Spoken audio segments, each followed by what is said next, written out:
I started, Piyush. हाँ sir. अच्छा चलो सर चलो पढ़ते हैं आज का। अच्छा again good morning to all of you sir. Technical analysis stock market trading, तो क्या करना है सर आज? सर आज हम लोग थोड़ा टारगेट की तरफ बढ़ेंगे। और एक्चुअली हम लोग ऑलरेडी कैंडल स्टिक्स डिस्कशन कर चुके हैं। ऑलमोस्ट 16-17 इंपॉर्टेंट कैंडल डिस्कशन हुआ है क्लास में। अभी थोड़ा सा कैंडल से आगे बढ़ना है। Candle is important, but candle को यूज करना उससे भी ज्यादा इम्पोर्टेंट, और उससे भी ज्यादा इम्पोर्टेंट है, हर चीज इम्पोर्टेंट है। कैंडल को देखना ही है, लेकिन कैंडल हमें एंट्री एंड एग्जिट सिचुएशन बता रहा है कि भाई मुझे कहाँ एंट्री करना चाहिए और कहाँ मुझे एग्जिट कर लेना चाहिए एज ए ट्रेडर। तो ऑब्वियसली कैंडल आपको एंट्री एग्जिट तो बहुत अच्छे से समझा रहा है, लेकिन कैंडल शायद आपको एक चीज मिस कर रहा है। कैंडल आपको टारगेट फिक्स करने में ज्यादा मदद नहीं कर पाता। ठीक है, तो ये कैंडल का आप बोल सकते हो लिमिटेशन है ना। हर चीज का एक होता है ना एडवांटेज डिसएडवांटेज। तो ये कैंडल का लिमिटेशन से कि ये आपको प्रॉपर टारगेट फिक्स करने में थोड़ा सा, ऐसा नहीं कि टारगेट फिक्स नहीं करने में हेल्प नहीं करता, हेल्प करता है। जैसे मानो कि अगर आप एक सिंपल एग्जांपल देता हूँ कि से फॉर एग्जांपल आपने एक सेकेंड मैं जस्ट एक चार्ट लेता हूँ। ये निफ्टी है ना। अच्छा, रिसेंट निफ्टी में अगर मैं वीकली चार्ट से ही देख रहा हूँ, मानो आपने एक वीकली पोजिशनल ट्रेडिंग लिया, इसमें हरामी देख के आपने बाई किया। ठीक है, अच्छा अब क्वेश्चन है सर कि मैंने बाई तो कर लिया, बाई कहाँ पर किया? जिस दिन हरामी बना है। ठीक है ना, हरामी तो सिंगल कैंडल नहीं है ना, मल्टीपल कैंडल है। तो जिस दिन हरामी पैटर्न बन गया और पैटर्न 2 का क्लोजिंग में आपने बाई किया, ठीक है, निफ्टी में आपने ट्रेड लिया। तो जैसे आपने बाई कर लिया, मैंने बेसिकली कॉल ऑप्शन चूज कर सकते हो अगर ऑप्शंस में ट्रेड कर रहे हो तो, या फिर फ्यूचर बाई कर सकते हो, है ना। तो क्वेश्चन इज दैट कि अब यहाँ पर आपने बाई तो कर लिया, एंट्री हो गया ना। क्वेश्चन इज सर रेस कितना देर तक का रहेगा, माने होल्ड कितना देर तक का होगा? तो ऑब्वियसली जब तक ग्रीन है तब तक तो होल्ड कर ही सकते हैं, है ना। इन सिंपल जब तक ग्रीन है तब तक होल्ड कर सकते हैं, भले कैंडल समझ में आए ना आए। लेकिन क्वेश्चन इज दैट कि एक सर्टेन टाइम के बाद कैंडल में कुछ चेंजेस आ सकता है। लाइक सिंगल कैंडल स्टिक्स में मारूंगा, स्पिनिंग टॉप, डोजी, है ना, या फिर मॉर्निंग स्टार, इवनिंग स्टार, है ना, ये सब कुछ भी आ सकता है। तो जब भी ऐसा कुछ भी फॉर्म हो जाए, मैंने आप समझ लेना कि आपका पोजिशनल जो स्क्वायर ऑफ है वो करने का टाइम आ गया। मैंने ये भी ना एक सिस्टम है, मैंने भले ही आपने पहले से टारगेट फिक्स नहीं किया, बट आप सिचुएशंस को देख के भी अपना टारगेट सेट कर सकते हैं। मैं बता रहा हूँ कि सर ये भी एक ऑब्बिट तरीका है। ऐसा तो मौका तो देता है ना, पोजिशनल ट्रेडिंग में तो मौका देता है। मैं अगर आप इंट्राडे करोगे तो शायद आपको इतना टाइम नहीं मिलेगा, आप स्कैल्पिंग करोगे तो शायद आपको इतना टाइम नहीं मिलेगा। बट पोजिशनल ट्रेड में जब आप वीकली ट्रेडिंग कर रहे हो, बाई वीकली ट्रेडिंग कर रहे हो, तो आपके पास टाइम है ना। तो इन दैट केस आप कैंडल स्टिक को देख के आपके पास समय है। ये पोजिशनल ट्रेड का एक सेफ्टी क्या है कि आपको ना मौका देता है ना। ऐसे एक चीज कहा जाता है कि सर स्टॉक मैंने टेक्निकल एनालिसिस भी कहते हैं कि भाई जब आपके पास समय ज्यादा हो और आपका डेटा ज्यादा हो तो वो ज्यादा माने एक्यूरेसी मेंटेन करता है। जैसे हम लोग जब इंट्राडे कर रहे हैं उसमें डेटा कम है, तो चांसेस वेरी हाई कि उसमें एक्यूरेसी लेवल कंपेरेटिवली लो होता है। अगर आप वीकली ट्रेडिंग करते हो या मंथली ट्रेडिंग करते हो उसका एक्यूरेसी लेवल ज्यादा अच्छा है। इसमें तो कोई दौरा ही नहीं। अब आप बोलोगे नहीं सर आप इंट्राडे के खिलाफ जा रहे हो, नहीं नहीं, मैं किसी के खिलाफ नहीं जा रहा। एक एक सर्टेन सिचुएशन, ठीक है। तो मैंने सिंपल बात है, T20 में बैट्समैन का आउट होने का चांसेस ज्यादा है कि 50 ओवर्स में मैच में। तो इसका मतलब T20 में एरर होने का चांसेस ज्यादा है। इसीलिए T20 में आज तक कोई भी बेस्ट टीम नहीं बनता है। आज तक कोई भी टीम को तुम बोल नहीं सकते कि यही टीम बेस्ट टीम है। कौन जीत के जाएगा किसी को नहीं पता। जिसको आप कभी सोचे भी नहीं हो वो जीत के चला जाएगा, T20 वर्ल्ड कप लेके खेल लेगा। तो T20 में एरर बहुत होता है, मार्जिन ऑफ एरर बहुत है, लेकिन 50 ओवर्स में एरर काफी एलिमिनेट हो जाते हैं क्योंकि उसमें थोड़ा ज्यादा डेटा पॉइंट है, और ज्यादा डेटा पॉइंट के कारण आपके पास एक्यूरेसी ज्यादा आता है। ऐसे बैट्समैन बोलो ऐसे बॉलर बोलो, कमबैक करने के टाइम है कि नहीं, है ना। अगर आप 10 बॉल मिस भी कर दोगे, T20 में क्या है, गया मैच ही गया ना शायद हाथ से। लेकिन 50 ओवर्स मैच में 10 या 20 बॉल भी खेल लेते हो, स्टिल आपके पास चांस है। अच्छा, उससे भी बेहतर चांस आपको टेस्ट क्रिकेट में मिलता है ना। आप 50 बॉल भी छोड़ दो, उसके बाद भी 1 रन मारो, फिर भी आपको मौका मिलेगा। सो यही चीज है T20, 50 overs and test cricket जिस तरह का कॉन्सेप्ट में चलता है। Similarly scalping, intraday, swing trading, ठीक है, वीकली ट्रेडिंग या फिर मंथली इन्वेस्टमेंट, सिमिलर कॉन्सेप्ट में चलते हैं। तो आप अपना माइंड सेटअप बना के चलो। मैं ये नहीं कहता कि कोई अच्छा है कोई बुरा है, आप खुद का ही एक्सपर्टीज होता है। अगर आपको T20 अच्छा खेलना आता है, जैसे सूर्य कुमार क्या बोलेगा, टेस्ट खेलेगा कि T20 खेलेगा? T20 खेलेगा, कैप्टन। अच्छा, इवन महेंद्र सिंह धोनी, वो भी टेस्ट क्रिकेट छोड़ दी, क्यों? क्योंकि उसका एबिलिटी T20 को ज्यादा सूट करता है, टेस्ट क्रिकेट को नहीं। इतना महान खिलाड़ी। तो आप समझ रहे हो ना, नाम पे मत जाना, अपने कैरेक्टर पे जाना कि अपने अंदर क्या हुनर है। MSD को पता था कि मैं टेस्ट में अच्छा प्लेयर नहीं हूँ, इसलिए वो जल्दी टेस्ट को ही छोड़ा। 50 ओवर्स में उसके बाद भी रहा और T20 में भी रहा। लेकिन अगर आप किसी और को देखोगे तो वो देखो टेस्ट को ना, राहुल द्रविड़, सचिन तेंदुलकर भी टेस्ट को एंड तक खेला, क्योंकि उनको लगा कि भाई मैं ज्यादा टेस्ट प्लेयर हूँ। वीरेंद्र सहवाग वो ज्यादा अच्छा टेस्ट प्लेयर है compare to T20 and 50 overs. उसका टेस्ट का रिकॉर्ड ही उसका मैंने देखा। ऋषभ पंत इतना मारपीट करता है, लेकिन वो अच्छा टेस्ट प्लेयर है। देखो सर, खेलने का तरीका भी देखो, वो मार के खेलता है फिर भी टेस्ट में अच्छा खेलता है, T20 में या 50 ओवर्स में। आप समझ लेना बात को। अब अपना इसी तरह से ना आप अपना इंटरनल कैरेक्टर को सोच लेना कि आपके अंदर क्या खूबी है, उस चीज को आप प्लीज सोच लेना। चलो सर, अभी हम लोग ना धीरे धीरे टारगेट को कैसे फिक्स करना चाहिए ये सीखेंगे। ओके सर, क्रिकेट कहाँ से एडिटी और व्यू किस तरह इंडिया का इस स्क्रीन में तुम लोगों को दिख रहा है? कहाँ से आ गया? बैकग्राउंड में चलो, पता नहीं कहाँ से आ गया। क्या क्लिक हो गया, आ गया। अच्छा ठीक है सर, हाँ की बोलছেন? हाँ परिपूरक, सीरियसली मतलब very easily you can connect, बहुत इजीली कनेक्ट। মানে আমি সবসময় বলি কি ক্রিকেট যে বোঝে না তারও ক্রিকেট বোঝা উচিত, যদি মার্কেটকে বুঝতে হয়। এখানে আমার স্ক্রিনটা কেমন একটা লাগছে না? এই সাইডে স্ক্রিন তাহলে কোন দিকে সরিয়ে দেবো? ডান দিকে, আপনার ডান দিকে সেকশন সুইচ দেখি তাদের মোবাইলটা দেখা, পুরো কম্পিউটারের সামনে চলে এসেছে। আজকের সামনে ডিসপ্লেতে বসে পড়েছে। ডিসপ্লেতে বসে পড়েছি, ডিসপ্লেতে বসে পড়েছি। কি হয়ে আরে কোথায় কি ক্লিক হয়ে গেল আমি বুঝতেই পারছি না।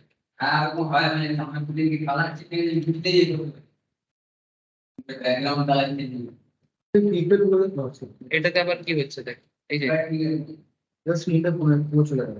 হ্যাঁ স্ক্রিন শেয়ারটা নেই, স্ক্রিন শেয়ার নেই।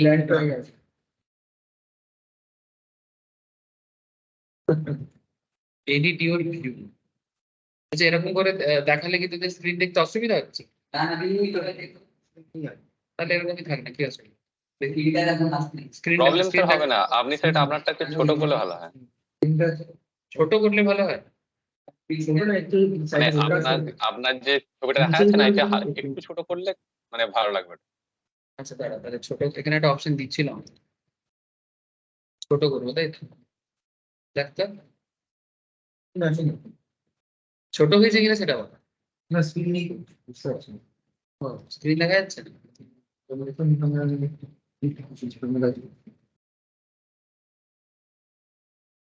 এবারে এবার আগের মতো হয়ে গেছে, আগের মতো হয়ে গেছে, ঠিক আছে থাক। বুঝতে পারলাম না কি ক্লিক হয়ে গেছে।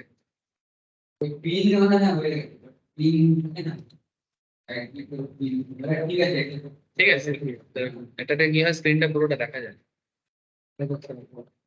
আচ্ছা আচ্ছা, support and resistance, one of the very important part for your trading life।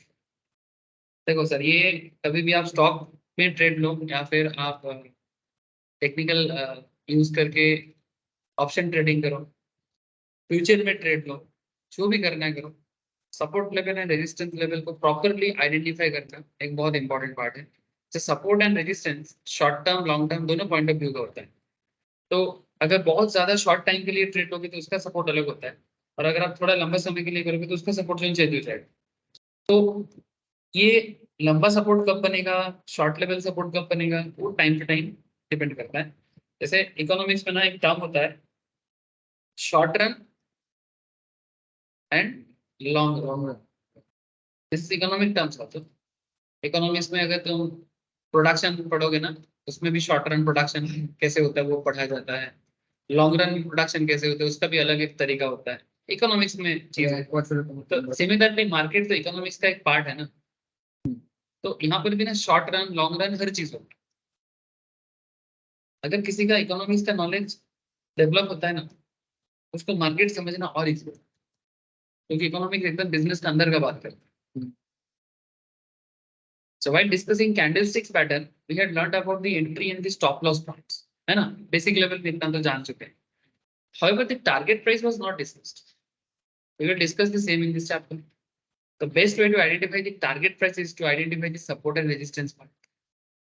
If we can identify support level and resistance level, then it will be easier for us to understand the target. अच्छा, support का target वो use करेगा जो shorting करेगा।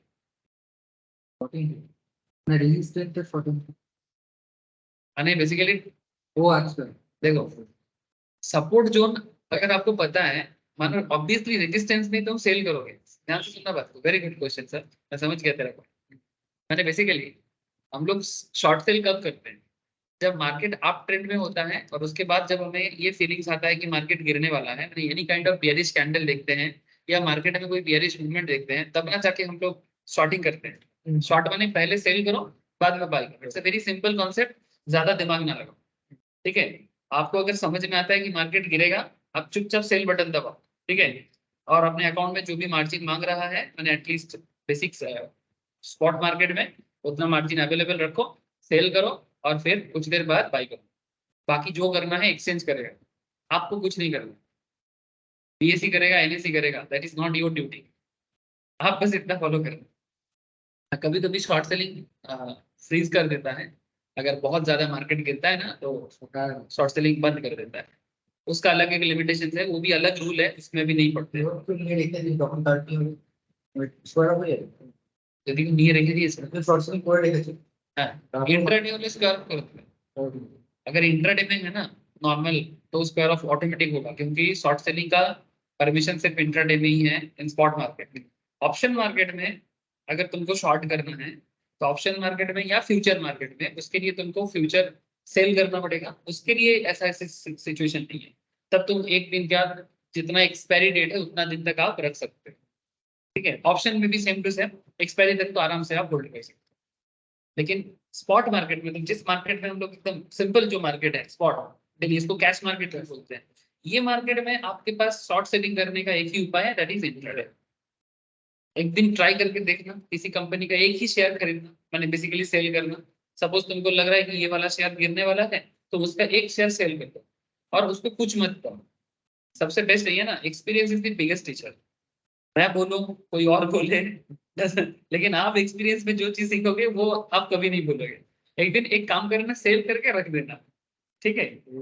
हो सकता है कुछ लॉस हो, बेसिकली वो लॉस नहीं है, वो उस पर्टिकुलर चीज को सीखने का फीस है।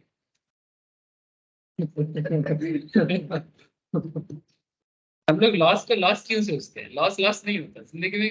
एक बहुत हिंदी में एक बड़ा अच्छा बात करते हैं, बोलते हम हारते नहीं है, या तो हम जीतते हैं या फिर हम सीखते हैं। हाँ, ये अपने आप को मोटिवेट करने का एक अच्छा उपाय है। हम हारेंगे नहीं, या तो सीखेंगे या तो जीतेंगे। यानी इंडिया हारा नहीं सर, इंडिया सीखा। हाँ, उन्हें कोहली अपने आप को समझा सकता है।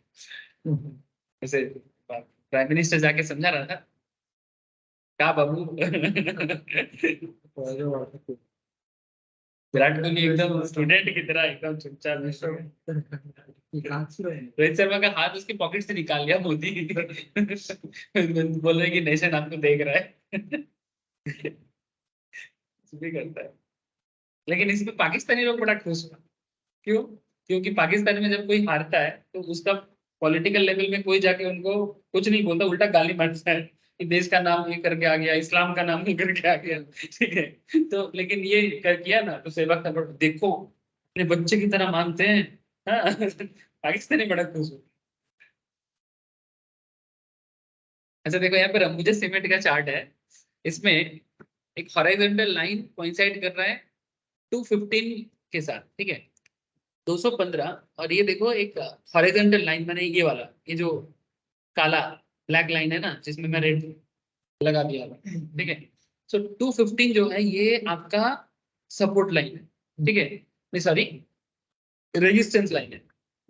मैंने कॉन्सेप्ट इज दैट, मैं समझाता हूँ, रेजिस्टेंस में समझाया नहीं। मार्केट में ग्रोथ था, তো সাপোর্ট তো ওটা support here is the chart of Ambuja Cement horizontal and on the chart make the resistance level for Ambuja resistance बोल सकते हो, support का नाम है support नीचे तक तो ना नीचे है नहीं। resistance level is always the above the current market price। resistance ऊपर नहीं सुन current market price देखो बोल करके रखा है।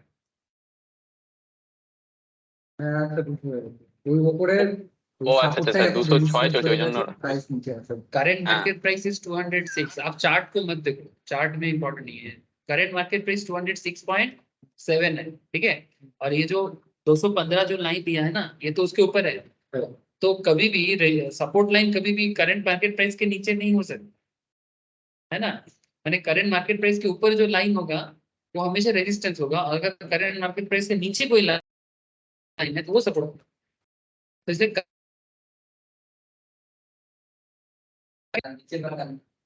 ठीक है, अगर अगर ये नीचे कोई लाइन आप खींचते, ठीक है, एज पर दी कंसंट्रेशन मार्केट कंसंट्रेशन के बेसिस में, तो वो सपोर्ट होगा।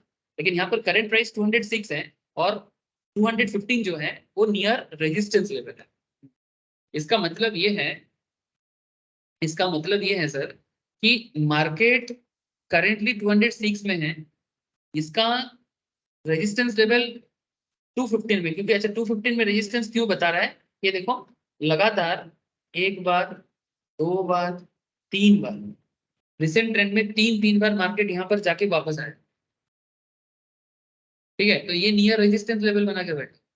तो इसका मतलब है कि मार्केट अगर आप 206 में बाई भी करते हो, यहाँ पर ये करंट प्राइस है, देखो सर अगर आप बाई करोगे तो या तो मार्केट प्राइस में करोगे या तो फिर थोड़ा बहुत इधर उधर करके करोगे 206। अगर मार्केट में लिमिट ऑर्डर भी लगाते हो तो मार्केट अगर 206 की जगह आपको 205 या 204 में मिल सकता है, इससे ज्यादा थोड़ी ना चेंज कर पाओगे। लेकिन 215 आपका नियर रेजिस्टेंस है, तो इसका मतलब ये समझा जाता है कि मार्केट मैक्सिमम अगर जाएगा इस पॉइंट से तो 215 तक जाएगा। इसके ऊपर जाने का अगर बात होना है ना तो उसका मतलब वो ब्रेकआउट देगा तभी। अच्छा कोई स्टॉक ब्रेकआउट कब देगा, जब उसमें कोई एक्सेप्शनल मैटर आ जाता है, मैंने अचानक से कंपनी का प्रॉफिट डबल हो गया, ठीक है, एनुअल जनरल मीटिंग में कंपनी अपने बिजनेस पॉलिसी के बारे में कुछ बड़ा रिस्क मैंने अच्छा डिसीजन लिया जो शेयर होल्डर को बड़ा अच्छा लगा। कंपनी में कोई ऐसा मैनेजर रिक्रूट हो रहा है जो मैनेजर इससे पहले जो कंपनी में काम करता था उसमें अच्छा काम करके आया। तो ऐसा कुछ भी रिपोर्ट, चाहे वो मैनेजमेंट रिपोर्ट हो चाहे वो फाइनेंशियल रिपोर्ट या फिर कोई इकोनॉमिक सेक्टर्स, जैसे मानो गवर्नमेंट ने अचानक किसी पर्टिकुलर स्टॉक के बारे में बोला कि सिंपल जैसे मानो गवर्नमेंट बोला कि बुलेट ट्रेन प्रोजेक्ट होगा, ठीक है, एक एग्जांपल दे रहा हूं। तो बुलेट ट्रेन प्रोजेक्ट होगा तो बुलेट ट्रेन के लिए जो जो इंडस्ट्री इंपॉर्टेंट है, ठीक है, वो सारे इंडस्ट्री की वजह से कॉपर, ठीक है, जैसे बुलेट ट्रेन का जो इलेक्ट्रिसिटी डेवलप होगा उसके लिए कॉपर का बहुत जरूरत होगा, ठीक है, क्योंकि कॉपर के थ्रू से इलेक्ट्रिसिटी का मेन चीजें होते हैं। तो कॉपर में जो काम करते हैं उसका बुलेट ट्रेन में बहुत काम आएगा।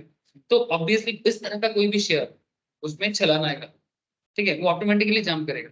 तो अगर वैसा कुछ होगा तो शायद आपका टारगेट उससे भी ज्यादा हो, लेकिन एटलीस्ट नियर रेजिस्टेंस तक आपका टारगेट हो सकता है। आई होप यू अंडरस्टैंड, है ना। तो यही चीज यहाँ पे बताने का कोशिश कर रहा है, लेकिन अभी और भी चीजें हैं सर, मैं आपको शॉर्ट में ये बताया, अब इसको देखो थोड़ा सा डिटेल्स में जाना, ठीक है, शॉर्टकट नहीं करेंगे। अच्छा तो resistance level is always above the current market price, ये हमेशा करंट मार्केट प्राइस से ऊपर ही रहेगा, ये तो इसका पहला कैरेक्टर है, ठीक है। अच्छा the likelihood of the price rising to the resistance level, माने कोई current market price resistance level तक जाएगा, consolidating absorbing all the supply, supply माने मार्केट में कितना सेल जनरेट कर सकता है उस पॉइंट में, ठीक है। एंड डिक्लाइनिंग इज हाई, माने अगर यहाँ पर सप्लाई बढ़ता है, जैसे ये देखो ये सप्लाई जोन है, माने यहाँ पर सेल प्रेशर हो रहा है ना, सेल माने सप्लाई ना, तो अगर सप्लाई हाई होगा तो डिक्लाइनिंग भी हाई हो सकता है, माने रेजिस्टेंस के बाद मार्केट वापस नीचे गिरेगा, ठीक है। Resistance is one of the critical technical analysis tools which market participants look at it in a rising market. जब मार्केट बढ़ता है तब रेजिस्टेंस लेवल की तरफ एक्चुअली कंसंट्रेशन बढ़ता है कि भाई ये रेजिस्टेंस इसका क्या है, मतलब कहां तक ये सह सकता है, ठीक है। সহ্য কতটা করতে পারে বাংলা বলি না আমরা, সহ্য কতটা করতে পারে। तो resistance often act as a trigger to sell, trigger to sell माने यहाँ पर आएगा तो सेल करके निकल जाओ, माने अगर प्रीवियस होल्डिंग है तो, माने अगर आपने 206 में खरीदा और 215 में जाके आपको लग रहा है कि वापस सेम काम करेगा तो आप सेल करके निकल जाओ। जैसे ये अंबुजा सीमेंट से लिया गया था, मैं आपको रिसेंट मार्केट में भी दिखाता हूँ, बहुत मिलेगा, आप लोग भी ढूंढ के मेरे को दिखाओ कि मार्केट एक जोन में जा रहा है और उसके बाद सेल प्रेशर, अगर आप निफ्टी में ही ढूंढोगे निफ्टी में ही मिलेगा। पीयूष बॉल मार्केट बार बार একটা जोन থেকে आई थिंक मेरे हिसाब से आप देख सकते हो 17,000 रेजिस्टेंस लेवल ढूंढना है ना,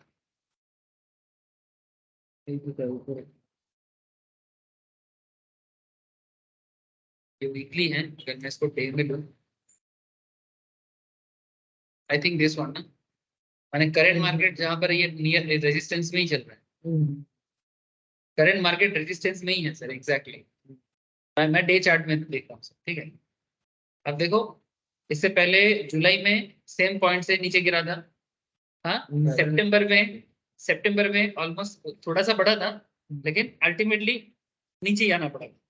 उसके बाद अक्टूबर में सिमिलर पॉइंट से नीचे गिरा और अभी नवंबर में अक्टूबर में जहां से गिरा था उसी पॉइंट में भी वो थोड़ा सा मैंने घूम रहा है, दिखाई दे रहा है ना सबको, ये देखिए this one this one this one this one,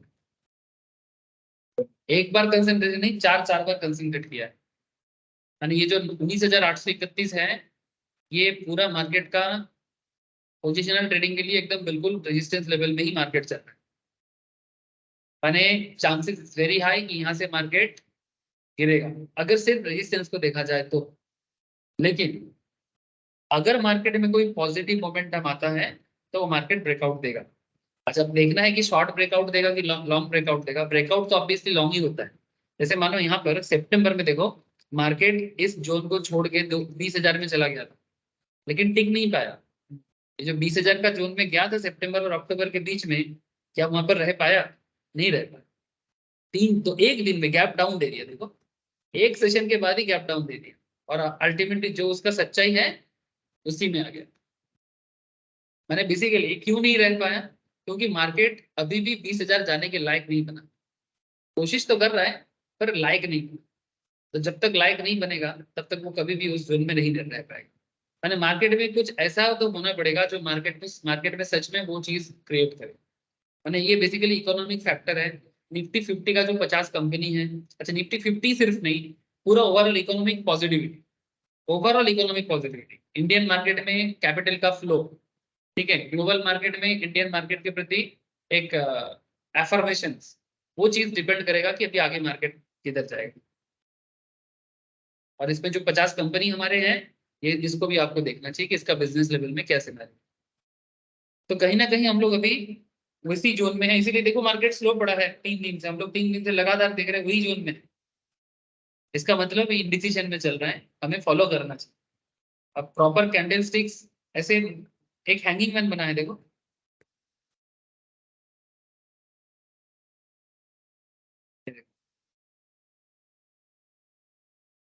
hanging man की तरह ही लग रहा है ना सर, मैंने आप ट्रेंड में बना है तो हैंगिंग मैन ही ना बोलेंगे, ठीक है। और बेसिकली देखो छोटा छोटा spinning top doji, spinning top doji, उसी को लेके चल अनसर्टेनिटी के अंदर चल रहा है। क्यों? क्योंकि वो रेजिस्टेंस के पास है ना, थोड़ा सा नेगेटिव कुछ होगा गिरेगा, और अगर कुछ बहुत पॉजिटिव कुछ मिल जाए तो बढ़ेगा। मुझे अभी ऐसा कुछ समझ में नहीं आ रहा है पॉजिटिविटी का।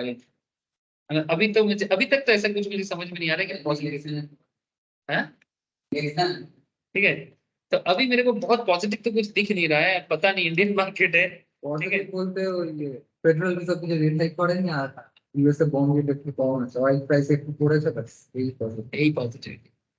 ठीक है सर, तो ठीक है चलो, और भी ऐसा मौका मैं आपको कंपनी वाइज भी आपके साथ बात करता हूँ, लेकिन पहले चीजों को और थोड़ा समझ लेते हैं और थोड़ा सा अंडरस्टैंडिंग बढ़ा लेते हैं।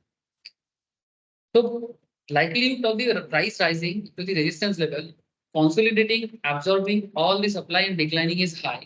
माने जिस पॉइंट में जाके बार बार आपका सप्लाई बढ़ जाता है ना, मैंने सप्लाई मैंने सेल, ठीक है, सेल प्रेशर बढ़ जाता है। तो रेजिस्टेंस जैसे कि क्रिटिकल टेक्निक एनालिसिस। अच्छा, अगर आपको कुछ समझ में नहीं आता है, ठीक है, ज्यादा मोनू बनने की जरूरत नहीं है, निकल जाओ, ठीक है, मेरे हिसाब से। ठीक है, मतलब ज्यादा समझ नहीं है तो फिर क्यों दिमाग लगा, सिंपल। ठीक है, मतलब अपने आप को ना हम लोग ना बहुत ज्यादा सोच लेते हैं, नहीं मेरे को ऐसा लग रहा है। किसी को थोड़ा सा, हमारे प्रॉब्लम क्या है ना, इंडियंस में थोड़ा सा लोगों को थोड़ा सा नॉलेज होता है ना, अपने आप को बहुत समझते हैं। ईगो बहुत, कोई भी हो, मतलब मैं अपने आप को भी बोल रहा हूँ ना, मैं भी तो इंडियन ही। अच्छा, the resistance of an act is triggered to sell। तो ये देखिए चार्ट जो आप लोगों में अभी पढ़ा रहा था चार्ट, ठीक है, अंबुजा सीमेंट। अच्छा, ऐसा आपको और भी मिलेगा। अच्छा, तो I have deliberately compress the chart. यहाँ पर बेसिकली ये कॉम्प्रेस किया गया है। कॉम्प्रेस क्यों किया गया? कॉम्प्रेस करने से एक्चुअली आपको कंसंट्रेशन समझ में आता है, कितना ज्यादा मार्केट में कंसंट्रेशन था उस पॉइंट में। जैसे अगर हमें निफ्टी को यहाँ पर देखो, जितना मैं इसको कॉम्प्रेस कर रहा हूँ, आप देखो आपको ना समझ में आएगा कि भाई किस पॉइंट पे मार्केट थम सा गया बार बार। रिसेंट ट्रेंड में तो यही तीन दिख रहा है, थम सा गया। अगर आप थोड़ा सा और नीचे आ जाओ तो आप यहाँ पर देखो, यहाँ पर देखो, ये देखो, ये रेजिस्टेंस बना हुआ है ना, जब मार्केट 2023 के मार्च अप्रैल के टाइम पे था, यहाँ पर रेजिस्टेंस था। लेकिन देखो यहाँ पर ब्रेकआउट मिला था, है ना। तो मार्केट ना ऐसा नहीं है ना एक ही बार में बड़ा छलांग मारता है, मार्केट ऐसा नहीं है। मार्केट ना, वो क्या बोलते हैं ना, इट्स लाइक 400 मीटर का जो रन होता है, ऐसा होता है ना, वो धीरे धीरे धीरे धीरे धीरे धीरे स्पीड बढ़ाता है। ऐसा नहीं कि अचानक से स्पीड बढ़ाती है, ऐसा नहीं। देखो यहाँ पर ब्रेकआउट तो दिया है, लेकिन क्या ये तो मैं कंसंट्रेट किया बोल के आपको ऐसा लगता है? मैं इसको थोड़ा सा बड़ा करूंगा ना, आप देखो मार्केट का कैरेक्टर को पता लगेगा। पीछे मुड़ के भी देखा है, ये देखो, आपको लग रहा था कि मार्केट बढ़ा है, लेकिन देखो यहाँ पर गया, फिर पीछे मुड़ा, फिर थोड़ा सा गया, फिर पीछे मुड़ा, फिर थोड़ा गया, फिर पीछे मुड़ा। ऐसा नहीं कि मार्केट अचानक से एकदम पूरा एकदम हाईवे पकड़ लिया। बीच बीच में अपना थोड़ा सा वेट किया है, थोड़ा रेस्ट लिया है, थोड़ा सा नेगेटिव चीजें दिखाया है। लेकिन ओवरऑल आपका मार्केट आउटलुक अगर आप समझ पाते हो ना, ओवरऑल मार्केट आउटलुक, माने अल्टीमेटली मार्केट सच में ऊपर जाएगा कि इसके बाद गिर सकता है, ये चीज आपको समझने के लिए थोड़ा समय लगेगा सर। ये मैं ये नहीं बोलूंगा कि आप एकदम रातों रात अभी सीख जाओगे, कोई नहीं बोल सकता। आरबीआई गवर्नर को जाकर भी पूछोगे ना, जो इकोनॉमी को संभालते हैं, वो भी आपको गारंटी नहीं दे सकते। तो कोई बोलेगा नहीं ये तो बताना चाहिए, अरे कैसे बताएगा? ये इंस्टिंक्ट है, ये इंस्टिंक्ट है। जैसे विराट कोहली फाइनल खेल रहा था, सचिन जाके उनसे मिला, ठीक है, तो क्या सचिन बोलने से विराट कोहली सेंचुरी बना दिया? नहीं पड़ा ना। तो ये इंस्टिंक्ट है, कब होगा कब नहीं होगा वो समय बताएगा। बट हाँ, अगर इंस्टिंक्ट ज्यादा प्रैक्टिस किया है ना आपने, तो मैक्सिमम टाइम ऑफ सक्सेस हो, समझ गए। और आपका प्रैक्टिस अगर कम है ना, तो आपका एवरेज गिरेगा। बैटिंग करना सबको आता है, बैटिंग करना सबको आता है, लेकिन वो माइंड सेटअप के साथ बैटिंग करना ही मेन है। नहीं, यहाँ पर batting in the sense market में रेगुलर बेसिस पे खेलना। तो रेजिस्टेंस क्या कर रहा है sir? The resistance level indicated by horizontal line is higher than the market price, while the resistance level is at 250, जो एग्जांपल हम लोग देख रहे थे। The current candle is at 206.75, the current candle and its corresponding price level are inserted for your reference, जो मैंने already आपको अभी बताया। So for a moment let us imagine Ambuja cement at 206 forming a bullish marubozu, ठीक है। तो 206 में यहाँ पर इंटरेस्टिंग चीज आ रहा है, 206 में बुलिश मारुबुजो फॉर्म हुआ है। जब मार्केट करंट प्राइस में है, उस टाइम पे आप लोगों को एक बुलिश मारुबुजो दिख रहा है with A low of 202। Look at it, actually यहाँ पर हुआ है। अब इसको तो मैं ज्यादा जूम नहीं कर सकता, लेकिन आप लोग थोड़ा सा समझने का कोशिश करें। ये जो ये जो दिख रहा है ना सर, जो लास्ट वाला, ठीक है, छोटा सा हो गया यहाँ पर, ये एक्चुअली एक बुलिश मार्को जो फॉर्म किया, इसका जो लोएस्ट पॉइंट है ये 202 का है, ये देखो दिख रहा है, ये देखो यहाँ पर पॉइंट आउट किया गया है। Now point is that bullish Marco हो सकते हैं अगर 202 आपका लो है, तो इससे आपका ट्रेड सेटअप क्या हो सकता है ये आपको समझना, just wait and watch. So we know this is a signal to initiate a long trend। मैंने अगर मार्केट एक साइडवेज में चल रहा है, एक बुलिश मार्केट जो बना है, रेजिस्टेंस अभी दूर है, 215 अभी दूर है, ऐसे सिनेरियो में बुलिश मार्केट आपको लॉन्ग ट्रेड के लिए सजेस्ट कर रहा है, सिंगल कैंडल मैंने बुलिश मैंने बेसिकली ग्रीन मार्केट, ठीक है। So as we also know that the stop loss for this trade is 202, stop loss 202 में होगा, बाइंग आपको 206 में करना चाहिए। तो with the new found knowledge on resistance we now know that we can say 215 as a possible target. Simple बात है, by करो 206 में। जो लोग रिसर्च एनालिस्ट होते हैं ना सर, और ये जो पेपर में टीवी में बोलता रहता है ना कि आई थिंक टेक्निकल गाइड देते हैं ना कि 206 में बाई करो, 215 टारगेट फिक्स करो और स्टॉप लॉस इतने मिले, तो एक्चुअली इसी तरह का एनालिसिस करो। साथ में ये मेन है, ये जो मैं आपको सिखा रहा हूँ अभी, यही मेन है। इसके साथ साथ थोड़ा सा और भी मैंने इकोनॉमिक जो पर्सपेक्टिव है उसको थोड़ा सा वो ज्यादा जानता है, आप लोगों को भी वो चीज धीरे धीरे डेवलप करना पड़ेगा। लेकिन मेन जो काम वो करते हैं ना वो यही करते हैं, वो पहले टेक्निकल चार्ट को एनालिसिस करके बाइंग 206, टारगेट 215, ठीक है, और स्टॉप लॉस 202। ये चीज जो आपको बताता है ना वो इसी चीज के आधार पर बताता है, नथिंग एक्स्ट्रा। हाँ, साथ में अगर आपको इकोनॉमिक नॉलेज आता है, ठीक है, ओवरऑल आप एक डायरेक्शन क्रिएट कर सकते हैं। ये मैं आपको कैसे बता दूं कि इकोनॉमिक नॉलेज कितना जल्दी कैसे बिल्डअप है, ये सीरियसली टाइम लगता है। ये एक साधना का विषय है, किसी फील्ड में रहते रहते आपको आदत होता है, ठीक है।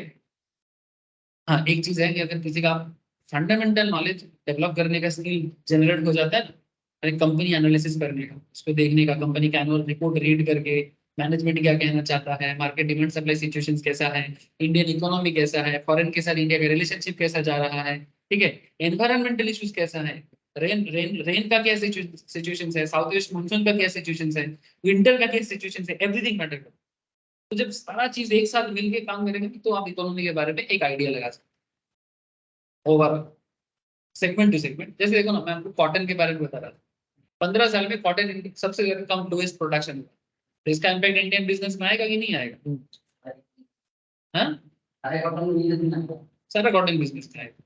तो ये जो इम्पैक्ट है, अब इसको मैं टेक्निकल में क्या समझाऊंगा, लेकिन ये चीज आपको इनर में बिल्ड करना है या फिर आपको फंडामेंटली रिसर्च एनालिस्ट का प्रोग्राम करोगे तो उसमें आपको मौका मिलेगा। तो ये चीज आप धीरे धीरे बिल्ड करोगे तो ऑटोमेटिकली देखोगे कि आप सारा चीज समझ पा रहे हो। और एक रिसर्च एनालिस्ट जैसे कंपनी में काम करते हैं, इसलिए देखो मैं ये चीज बार बार आप लोगों के लिए बोल रहा हूँ, क्योंकि आगे जाके आप लोग कंपनी में काम करना चाहते हैं, तो कंपनी भी ना चाहते हैं कि शुरू में देखो कंपनी में कोई आपको बढ़ने नहीं देगा, क्योंकि वो जॉब है सर। जॉब जॉब में क्या होता है ना, कोई किसी को बढ़ने नहीं देता, ये आपका दम है जो आपके ऊपर लेके जाएगा। आप जितना कंपनी को अपने टॉप लेवल बॉस को खुश कर पाओगे कि भाई मुझे कुछ आता है, मेरे थ्रू से कंपनी को प्रॉफिट होगा, ठीक है, मैं सही सजेशन देता हूँ लोगों को, तो तभी जाके आपका इंक्रीमेंट बनेगा। स्टार्टिंग में तो सर आपको बहुत मुश्किल है, क्योंकि जॉब फील्ड में ना नॉलेज का स्टार्टिंग में जब आप जाओगे ना एज ए फ्रेशर्स, आप मार्जिनल लेवल में रहो, यही सब चाहेगा, आप बढ़ो ये कोई नहीं चाहेगा। ये आपको एक जेन्युइन चीज बताओ, specially corporate sector, so called corporate sector बहुत गंदा है, एनवायरनमेंट ही नहीं देती। जैसे कहा जाता है कि अमेरिकन जॉब एनवायरनमेंट बहुत ज्यादा कंपेरेटिवली अच्छा है इंडियन जॉब एनवायरनमेंट से, मैंने कॉर्पोरेट सेक्टर की मैं बात करूँ, क्योंकि वहां पर ना थोड़ा सा मैंने वो जेलसी वाला चीज ना थोड़ा कम कॉम्पेयर टू इंडिया। इंडिया में कहा जाता है कि जेलसी थोड़ा ज्यादा है, और ये जेलसी है कि लोगों को पढ़ने नहीं देता, और आप लोग जब एज ए न्यू कमर जाओगे ना तो लगेगा भाई इतना खराब बिहेव कर रहा है ना, हर चीज में आपको ना डिमोटिवेट करने वाला लोग बहुत मिलेगा, आपको मोटिवेशन करने वाला लोग बहुत कम मिलेगा, ना के बराबर है। तो उस चीज में आप कैसे दमदार बनोगे वो डिपेंड करता है आपके नॉलेज पे, इसीलिए मैं बार बार तो आई होप कि आपको एक बेसिक आइडिया तो मिला, लेकिन ये बेसिक आइडिया एनफ नहीं है, आगे और भी बढ़े। सो वाई 250 न्यू में वंडर। अब आपको लग सकता है कि सिर्फ 206 में बाई किया, 215 में मैं सेल किया, सॉरी टारगेट फिक्स किया। रीजन है simple, resistance of 215 implies there is a likelihood of excess। मैंने 215 में सेल प्रेशर जनरेट, इसका चांसेस इज वेरी हाई। जैसे अगर मार्केट में कोई न्यू अपॉर्चुनिटी नहीं मिलता है, आप देखेंगे निफ्टी के लिए, या फिर कोई भी स्टॉक देखो जो रिसेंटली हाई गया है, एक नाम बताइए।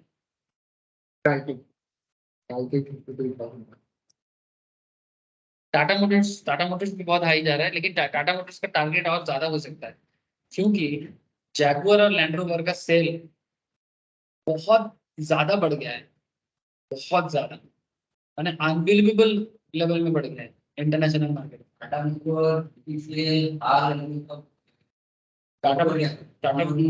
रेजिस्टेंस समझ में नहीं आ रहा है, ठीक है। टाइटन तो रेजिस्टेंस निकल गया सर, ब्रेकआउट मूवमेंट में है, देखो ये तो ब्रेकआउट चल रहा है, माने रेजिस्टेंस छोड़ के निकल गया। ব্রেকআউট দিয়েও দিয়েছে। हाँ वही मैं बोल रहा हूँ, ब्रेकआउट दे दिया ये। अभी ये कब ये कहाँ जाके थमेगा, अच्छा देखो वैसे ट्रेडर ये समझना मुश्किल है। ये चीज मैं आपको जेन्युइनली बता रहा हूँ, ट्रेडर यहाँ पर समझ नहीं पाएगा। ये ट्रेडर का काम ही नहीं है, ट्रेडर को इसमें ट्रेड भी नहीं लेना चाहिए। मैंने अगर वो ट्रेड कॉन्सेप्ट में आ रहा है, इन्वेस्टमेंट पर्पज में ठीक है, थोड़ा लॉन्ग टर्म में जाएगा ठीक है, लेकिन ट्रेडिंग पर्सपेक्टिव में ये सिचुएशन बहुत गड़बड़ का है। आपको पता ही नहीं लगेगा ना कि टारगेट क्या है। हाँ, ठीक है, नीचे नाम है, ठीक है, तो ये situation is not good for trading. बस ये डिफरेंस आपको समझना चाहिए। तो 215 जैसे हम लोग अंबुजा सीमेंट का जो एग्जांपल यहाँ पर ड्रॉ किए थे, उसी से आपको थोड़ा सा ओपन किया। The resistance of 215 implies there is a likelihood of excess supply. Excess supply builds selling pressure, and selling pressure tends to drag the price lower. और वो वापस नीचे आएगा, ठीक है।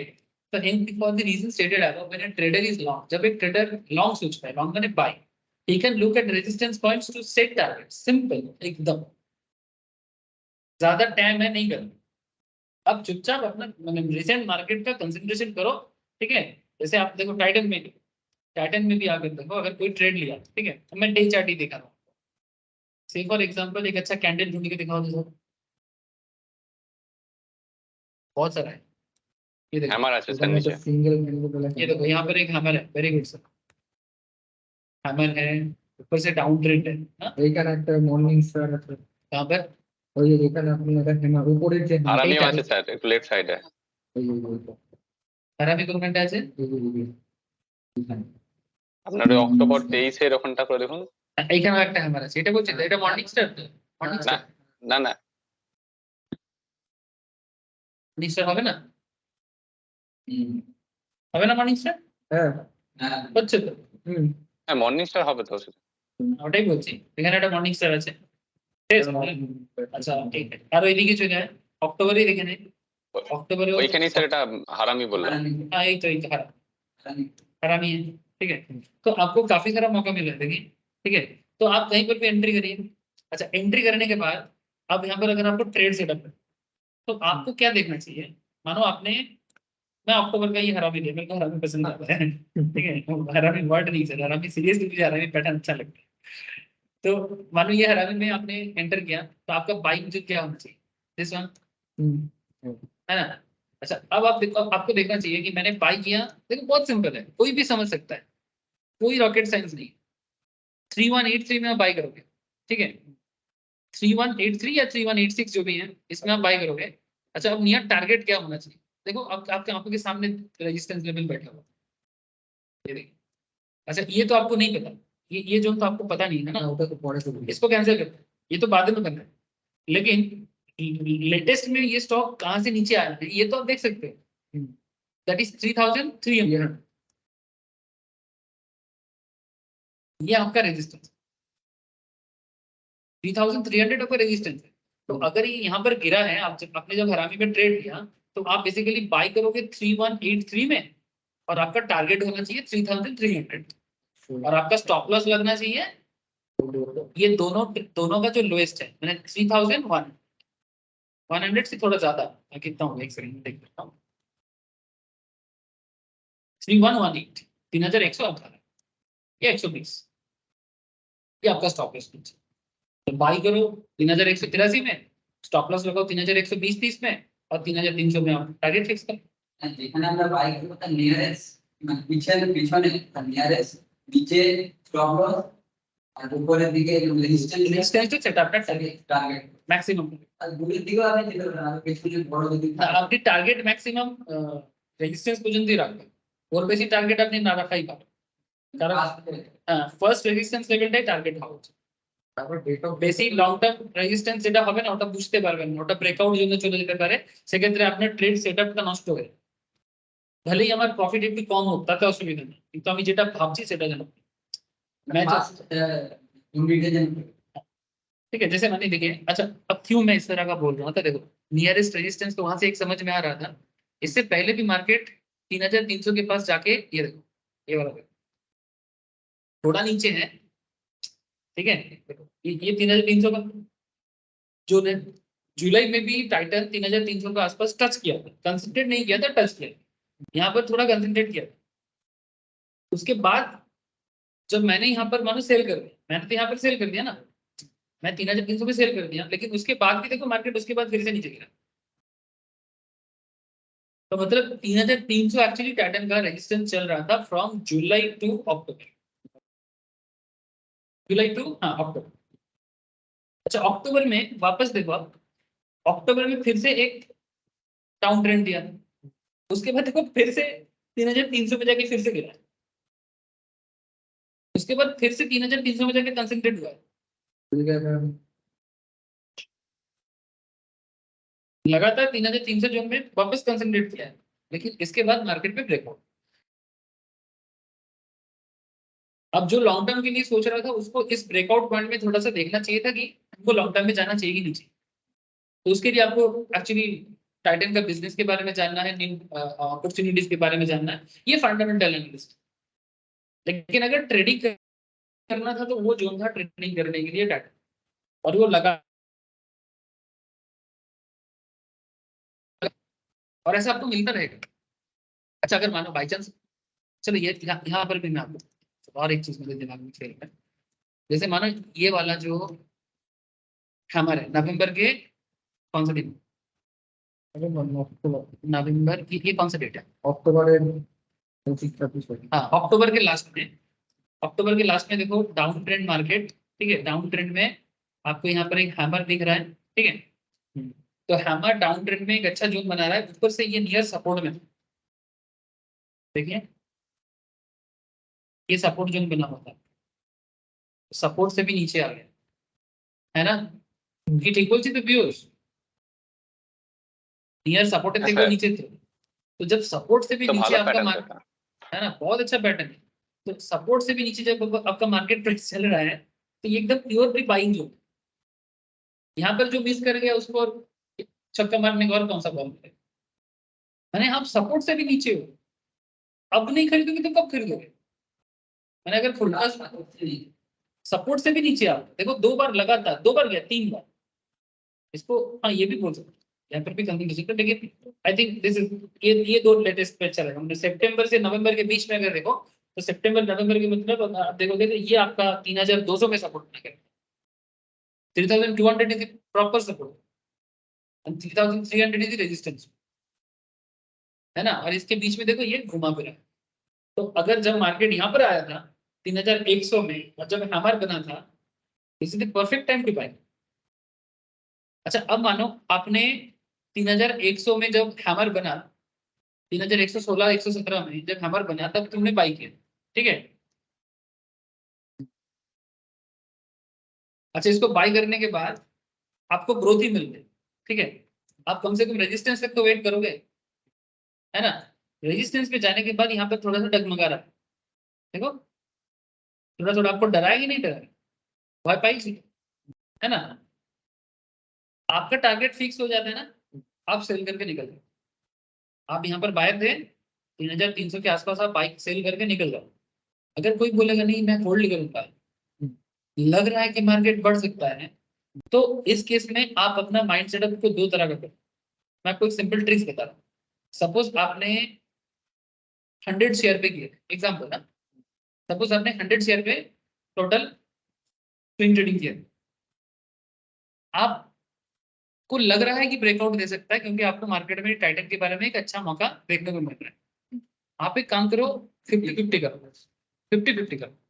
आप 50 शेयर में प्रॉफिट बुक कर लो, बाकी 50 शेयर में ना आप होल्ड लो। अगर ब्रेकआउट देता है मजा ले लो, अगर नहीं देता है तो वापस सेल करो।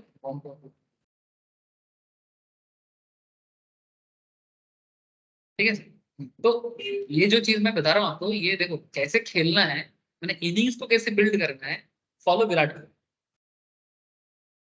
ठीक है, फॉलो विराट कोहली कि इनिंग्स कैसे बिल्ड किया जाता है। तो वही चीज यहाँ पर आपको बताया जाता है कि how to build your innings. ये एक्चुअली इनिंग्स ही है, छोटा छोटा इनिंग्स है। आप इस इनिंग्स में आप कैसे कब क्या करोगे ना, वो आपके ऊपर डिपेंड है। अब देखो जब बॉल नहीं है तब मत मारो, जब अच्छा बॉल कर रहा है क्यों मारेंगे? अच्छा बॉलिंग हो रहा है क्यों मारेंगे? छोड़ो ना, आउट होके क्या फायदा?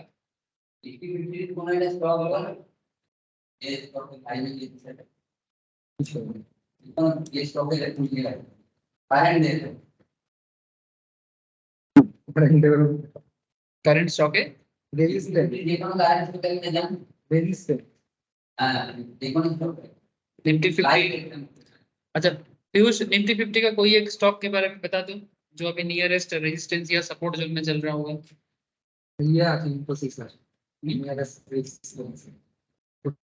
আইটি স্টক গুলো দেখতে পারেন। इन्फोसिस का चल रहा है, हाँ 3 टका बोलते आओ Infosys is near resistance. Day chart बता रहे हैं कि ये करंट रेजिस्टेंस जोन में है, ऊपर से मारुति जो मांग गया। डे चार्ट बता रहे देखो, ये देखिए सर, ये जो तो ऊपर में चला गया ये तो ब्रेकआउट जोन। मैं आपको बता रहा हूँ कि ये देखो रिसेंटली तो नहीं हुआ, इन्फोसिस ने डिविडेंड वगैरह दिया ना, डिविडेंड वगैरह देने के बाद शेयर में ग्रोथ। रेजिस्टेंस से পর আবার ব্যাক করছে রিভার্স ব্যাক ये देखिए ये रेजिस्टेंस है, ये ये ये नियरेस्ट रेजिस्टेंस है, यानी करंट रेजिस्टेंस जोन में इन्फोसिस है। तो अगर आईटी सेक्टर में अगर आपको कुछ पॉजिटिविटी है ना, तो जाके ये शेयर में भी दम होगा, अदरवाइज ये थोड़ा सा यहाँ पर लड़खड़ाएगा। এখন এসবিআই টা দেখুন अभी একটা थोड़ा সাপোর্ট ऑब्जर्व আছে। करना चाहिए, अभी थोड़ा जिसको ऑब्जर्व एसबीआई करना था। चाहिए, मतलब ऑब्जर्व करना चाहिए मैंने, यहाँ से ब्रेकआउट भी दे सकता है या फिर गिर भी सकता है, क्योंकि जिस जोन में अभी ये चल रहा है एसबीआई, एसबीआई सपोर्ट है ऐसे, हाँ सर एसबीआई सपोर्ट के देखुন आसपास, একবার। SBI support area. अरे ये बना है रे हरामी, आज हरामी अभी जो सिचुएशन है उसमें हरामी पैटर्न बन रहा है, वो स्पिनिंग देखो টাকাটা নিচে গেছে না ব্যাকআপ ইনভেস্ট দিন अभी अभी हरामी पैटर्न है। मैंने इसमें ग्रोथ का चांसेस है सर। मैंने ये, मुझे लगता है कि अगर करंट जोन में भी अगर आप बाई करो करते हो ना, अगर 1 वीक 2 वीक्स के लिए या मैक्सिमम 1 महीना, बाकी थोड़ा फंडामेंटल भी थोड़ा चेक कर लो सर, ठीक है। अगर सब कुछ ठीक ठाक लगे तो चांसेस इज दैट कि मैं तो यहाँ पर भी बाई कर सकते हो, बट मुझे लगता है और थोड़ा देखो ना, ठीक है। अगर रिस्क एवर्स होना चाहते हो तो फिर थोड़ा सा देखो सारा दिन क्लोजिंग के बाद, नहीं तो यहाँ पर एक बाई बन रहा है, यहाँ पर एक बाई बन रहा है क्योंकि नियरेस्ट रेजिस्टेंस अभी 500 588 के आसपास रेजिस्टेंस है। ये देखो 590 बेसिकली। 580 পর্যন্ত টার্গেট হলে অনেক টাকা হয়ে যাবে। আমি রেজিস্ট্যান্সটা অ্যাকচুয়ালি বলছি, নিয়ারেস্ট রেজিস্ট্যান্স আই হ্যাঁ। থিংক 500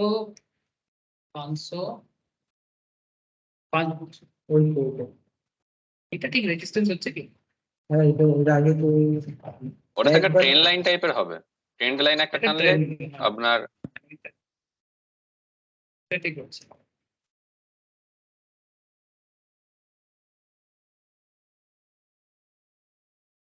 কারণ আমি এটা আইকিউ চার্টে নিয়েছি তো এখানে আমি ট্রেন্ড লাইন গুলো দেখাচ্ছি। সেজন্য সেই ট্রেডিং ভিউটা আমি আজকে নিলাম না, আমি চার্ট তোমাকে দেখাচ্ছি। আচ্ছা ঠিক আছে, মোটামুটি বোঝা তো যাচ্ছে একটা। এই 562 নিয়ার सपोर्ट जो नहीं আছে দেখ, হ্যাঁ देख जहाँ पे कर्सर है तो पूरा হ্যাঁ স্যার सपोर्ट সাপোর্ট नहीं আছে बना, তো। पूरा सपोर्ट बना, यार उन्होंने थोड़ा सपोर्ट है बहुत बहुत बड़ा सपोर्ट। 3 जने ছিল না তার কোনো গ্যাপ ডাউন হলো না এটা ছিল यहाँ से इसमें ही वापस मूव करने का ही चांसेस। थोड़ा देखिए जैसे ही मौका मिलता है ना बाई करने, बिल्कुल बाई करने, আমাদের এই দিনে ভাই এটা স্যার বাইয়ের একটা চান্স ভালো মতো হচ্ছে, ভালো মতো বাই চান্স। কারণ দেখুন স্যার একবার তো আজ- সাপোর্টটা ক্রস করে নিচে নামার চেষ্টা করেছিল কিন্তু মার্কেট নিচে সাস্টেন করতে না আবার উপরে উঠে গেছে। सस्टेन करते पारे थोड़ा नहीं, एसबीआई में एक अच्छा ट्रेडिंग अपॉर्चुनिटी मिली सीरियसली। जैसे रिसेंटली अडानी में बना था ना, अडानी गोल्ड में सिमिलर काइंड ऑफ इसमें भी बना। आदानी एंटर कर लिए और नहीं सर, इसको ऑब्जर्व करिए और देखिए कि लास्ट तक क्या कैंडल फॉर्म हो रहा है और ग्रुप में अपडेट दीजिएगा। रिसेंटली पास रिपोर्ट करो दिया রেজিস্ট্যান্স যতটা ছিল, রিসেন্ট রেজিস্ট্যান্স কত দেখাচ্ছিল এসবিআই 500, আপনি 580, मेरे हिसाब से 588 590 रेजिस्टेंस है, क्योंकि देखो इस एरिया में बार बार ये कंसंट्रेट किया হ্যাঁ স্যার ওটাই হবে। है, इस एरिया में बार बार कंसंट्रेट किया है। 590 इसका नियरेस्ट टारगेट है, मैक्सिमम रिस्क लेके 600, रिस्क लेके 600 वो मैक्सिमम, लेकिन 590 आई थिंक बेस्ट, 590 588 बेस्ट। मोटामोटी आप इसको मैक्सिमम 1 मंथ नहीं, दो महीना नहीं, ये सितंबर देखें, जुलाई से अगस्त के बीच में ऐसे situation, September October November, I think ये दिसंबर तक, दिसंबर एंड तक आई थिंक ये situation फोटो फाटफाटेर रिजल्ट কাজ গেছে রাতে সেই সময়। তারপরে এসবিআই কি মানে সব আপনি যে কেনাকাটা করে তার এফেক্ট গুলো সব হ্যাঁ, এইখানে সেক্ষেত্রে ব্রেকআউট একটা দিতে পারে, সেক্ষেত্রে এই জোনটা ছেড়ে বেরিয়ে যেতে পারে। ব্যাংকিং সেক্টর আর নন ফাইন্যান্সিয়াল যেটা যায় ডিসেম্বরে ভালো হয়ে গেছে সব কার পারে হ্যাঁ, কারণ সমস্ত সেলিং এর ইফেক্টটা তখন বোঝা যাবে না, একদম 100% ঠিক আছে। কিন্তু আজ এসবিআই থেকে যদি নামানো হয় তারা কিছু তো ভিডিও নামি হ্যাঁ, বেসিক্যালি সেল বুক করেছে, এবারে নতুন করে একটা পজিশন তৈরি করতে পারে। স্ট্রং না एसबीआई का मार्केट तो स्ट्रॉन्ग है, एसबीआई का मेन प्रॉब्लम नहीं है गवर्नमेंट कि वो गवर्नमेंट कंट्रोल में है, और बिजनेस एंगल से अगर देखा जाए ना तो जो लोग एक्चुअली एसबीआई के, मैं एक जेन्युइन फैक्ट बता रहा हूँ आपको कि एसबीआई में जो ब्रांच मैनेजर्स होते हैं या फिर with all respect to good managers, but ना ये लोग ना प्रॉपर जगह में रिस्क नहीं ले पाते। मतलब इन लोगों का जो मैंने एसेट सिलेक्शन है ना, कि किसको लोन देना चाहिए और किसको लोन नहीं देना चाहिए, এইটাকে আপনি এই ব্যাংক থেকে রেটটা হাতে দিয়ে দিন এই আপনি এই ভালো কাজ করতে আপনার কি স্যালারি আগে 1.5 লাখ হবে আপনি কিছু দেবেন মানে প্রবলেমটা শুধু এখানেই না, কোথাও সব জানেন सब जाने। কি করতে হবে সব জানেন আপনি बट मैंने asset selection quality state bank का बहुत खराब, मैंने गलत लोग को लोन देता है, जो मैक्सिमम लोग लोन मारेगा उसको लोन देगा, সবথেকে বড় প্রবলেম और जिस जो लोन देगा उसको लोन नहीं देगा। এই কারণে স্যার এই প্রবলেমটি ধরে গভর্নমেন্ট নম্বর দরকারই নেই কারণ আগে তো মাস এই গেলে বিধান পায় बिजनेस डेवलपमेंट है, एक नहीं गवर्नमेंट ने प्रॉब्लम था, गवर्नमेंट कंपनीज का यही सब समस्या है, ये लोग ना बिजनेस के बारे में सोचते ही नहीं, इसको लगता है कि मेरा मंथ के एंड में मेरा सैलरी आ जाएगा बस काम खत्म, जितना मेरे को रिस्पांसिबिलिटी मिल रही है मैं उतना करूंगा। একদম সিম্পলি প্ল্যান লাগে গিয়া তো মানে আপনি এই আর they are just like a colour ball, ठीक है, সব অর্গানিক চাইল্ড इनको बिजनेस से कोई मतलब नहीं, मतलब इतना अच्छा तुम एसबीआई का, अगर मैं अपॉर्चुनिटी सोचूं, एसबीआई में एक प्रॉपर मैनेजर आता है ना, मैंने जो हर ब्रांच में देखो हेड में ठीक है, हेड ठीक कर रहा है, लेकिन प्रॉब्लम है कि जो ब्रांच में जिस तरह से गवर्नमेंट रिक्रूटमेंट होता है और उसका जो ट्रेनिंग प्रोसेस है और उसके बाद जो लोगों का मेंटेलिटी है, इसको कैसे बदलाओगे। प्रॉब्लम है कि देखो इसका मार्केट बेस सबसे बेस्ट है, गांव गांव तक इसका रीच है, হ্যাঁ ठीक है, मतलब इंडिया के कोर एरिया में जहां पर शायद करंट भी नहीं है वहां पर भी तुमको एसबीआई के कियोस्क मिल जाएगा। इतना अच्छा मैंने होने के बाद भी ये बिजनेस स्प्रेड ही नहीं कर पाता। আরেকটা প্রবলেম হচ্ছে 90% ইন্ডিয়া ইন্ডিয়ান 90% ব্যাংক হচ্ছে এসবিআই। এসবিআই, বাকি ব্যাংক আমাদের আছে, মানে এসবিআই का টাকা খালি। और लोगों का भरोसा है इसपे, है ना, भरोसा कि भाई मेरा पैसा डूबेगा।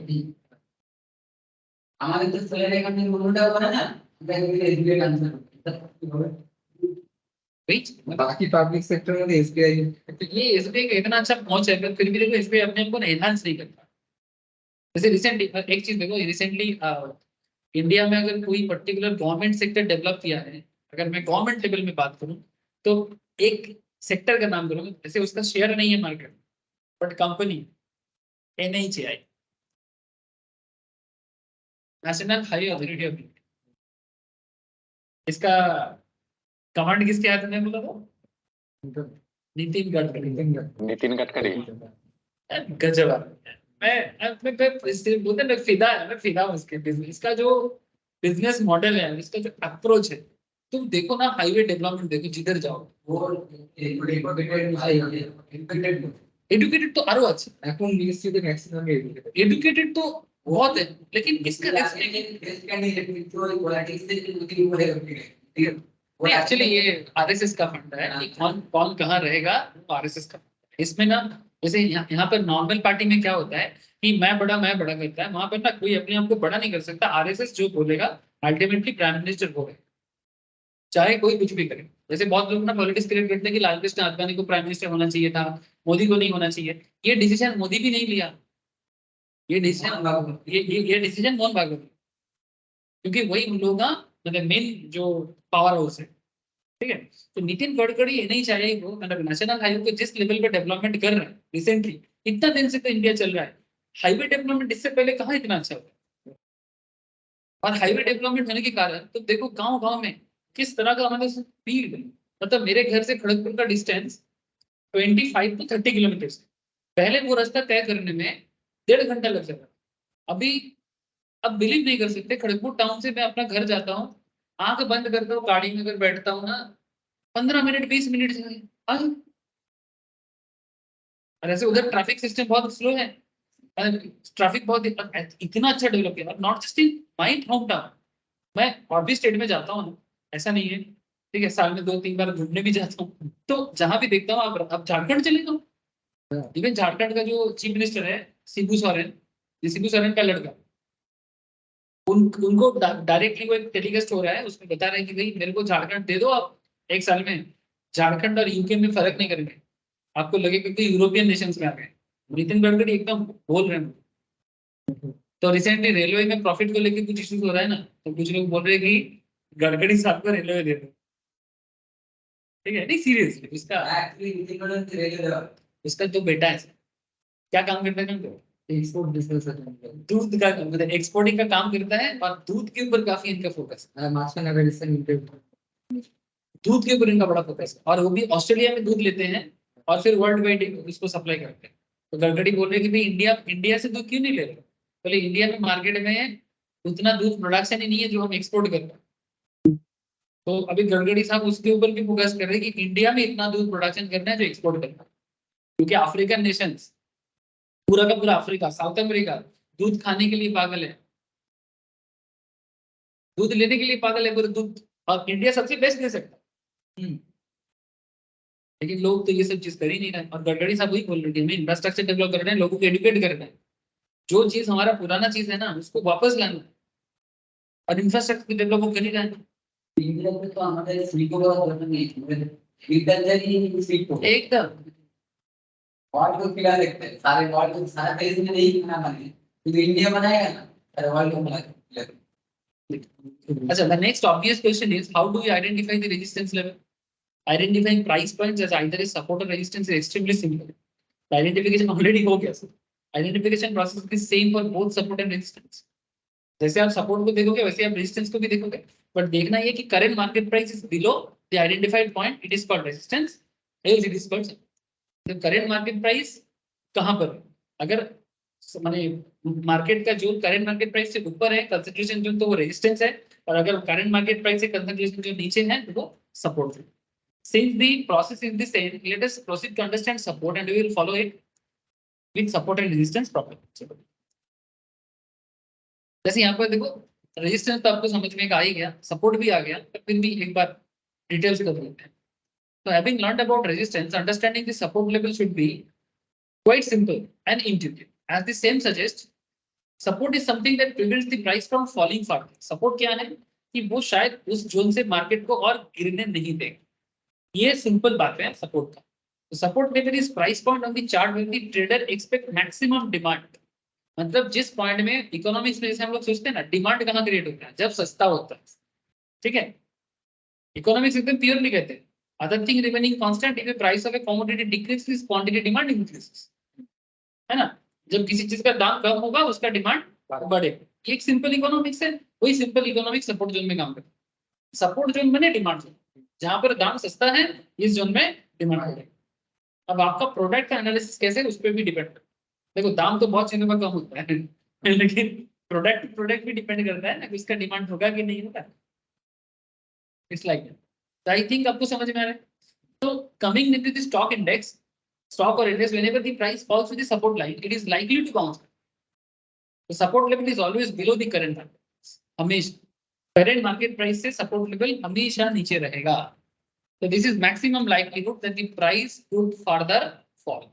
Consolidated absorb all the demand and then start moving upwards. तो उस पॉइंट के बाद मार्केट वापस मूव ऑन करेगा। Support often act as a trigger to buy. Support हमेशा नॉर्मली क्या बताते हैं, बाय को क्या बताते भाई। देखो 442 में यहाँ पर टिपला में दिया है सर, 442 में करंट प्राइस चल रहा है एंड 435 सपोर्ट बना है नियरेस्ट।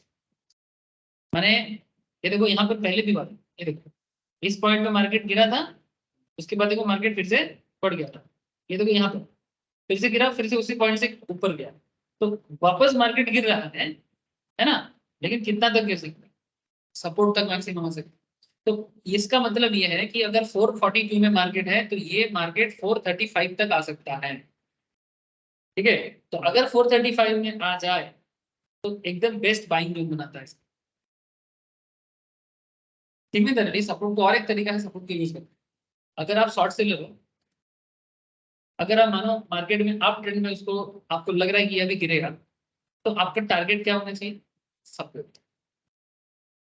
जैसे मानो कि 450 में मानो आपने शॉर्ट किया क्योंकि आपको लगा कि मार्केट ये गिरेगा, तो अगर आप 450 में सेल करोगे तो बाय कितने में करना चाहिए, टारगेट 450 में सेल करो, 457 में आप स्टॉप लॉस करो। ठीक है, स्टॉप लॉस 457 में लगाओ और 435 आपका बाय होगा, बाय।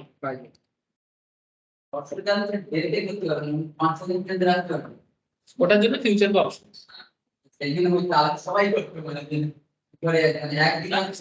পারবে, ফিউচার অপশনশিপ করা যাবে, কোনো অসুবিধা নেই। আর ফিউচার অপশনশিপ টাকাটা বেশি লাগবে, টাকাটা বেশি লাগবে কিন্তু করতে তো অসুবিধা নেই। আমি যদি জিনিসটা বুঝে যাই, তারপর যদি সেটাতে আমার কনফিডেন্স চলে আসে, তো করতে অসুবিধা। যারা যারা উপরে গেছে নামবে, উপরে গেছে যারা নামবে তো ঠিক বলছেন আপনি, সেটাই বলছি।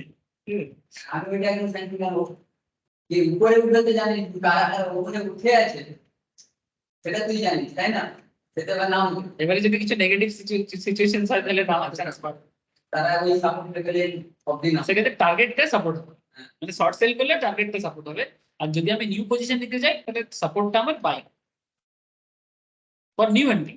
ठीक है, यानी ये एंट्री पॉइंट है, एक्चुअली सपोर्ट आपका एंट्री पॉइंट है। अच्छा, अब सपोर्ट के साथ अगर कैंडल मैच करो, इससे ज्यादा सुनहरा मौका और नहीं हो सकता। मैंने support with candle, support with candle माने मानो जहां पर सपोर्ट है वहीं पर एक बुलिश इंगल्फिंग है। जैसे ये जो एसबीआई में आप लोग अभी देख रहे थे, तो देखो ये चेंज हो रहा है ये बेयरिश है, पैटर्न 1 बेयरिश ही होना चाहिए। पैटर्न 2 में एक छोटा सा स्पिनिंग कप बना है, इट्स लाइक जैसे हरामी बन रहा है। अभी तक तो डे चार्ट का सिचुएशन से वो हरामी की तरफ ही ज्यादा है।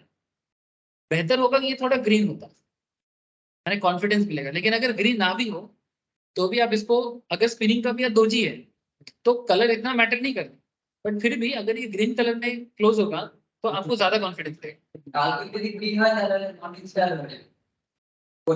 সেক্ষেত্রে এ হতে হবে গ্যাপ আপ বা গ্যাপ ডাউন কিছু একটা হতে হবে না, বেসিক্যালি গ্যাপ ডাউন হতে হবে। কিন্তু এখানে গ্যাপ ডাউনের तो কোনো सिचुएशन আমি এখনো বুঝতে পারছি, गैप डाउन का कोई चांसेस नहीं है, हरामी होने का चांसेस है, या फिर आपको शायद इंगल्फिंग दिख जाए, মানে এইটার পরে যদি একটা বড় গ্রিন ক্যান্ডেল তৈরি হয়ে যায় তাহলে এটা ইনগালফিং হয়, মানে হারামি হতে হতে হয়তো দেখা গেল হারামি পুরোপুরি হলো না, पूरा पूरा हरामी नहीं हुआ बट इंगल्फिंग हो गया, ऐसे चांसेस में अगर चले हैं हैं जान কি আছে और आवर्ली चार्ट ही जान,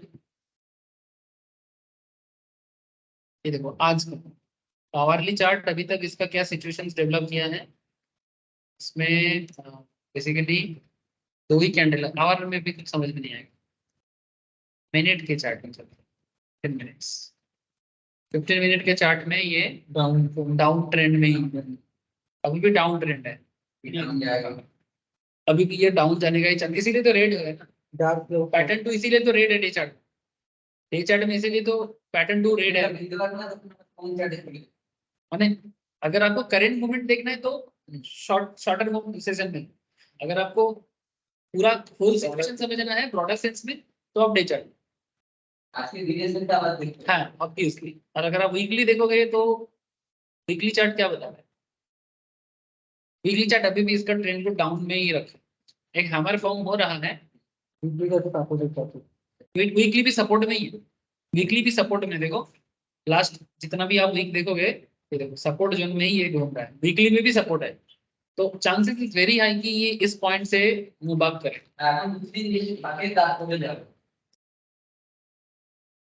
तो सपोर्ट मतलब basically point is what, point is that कि अगर सपोर्ट के साथ साथ सपोर्ट जोन के साथ साथ अगर एक प्रॉपर कैंडल जो आपको confidence they, that is the point.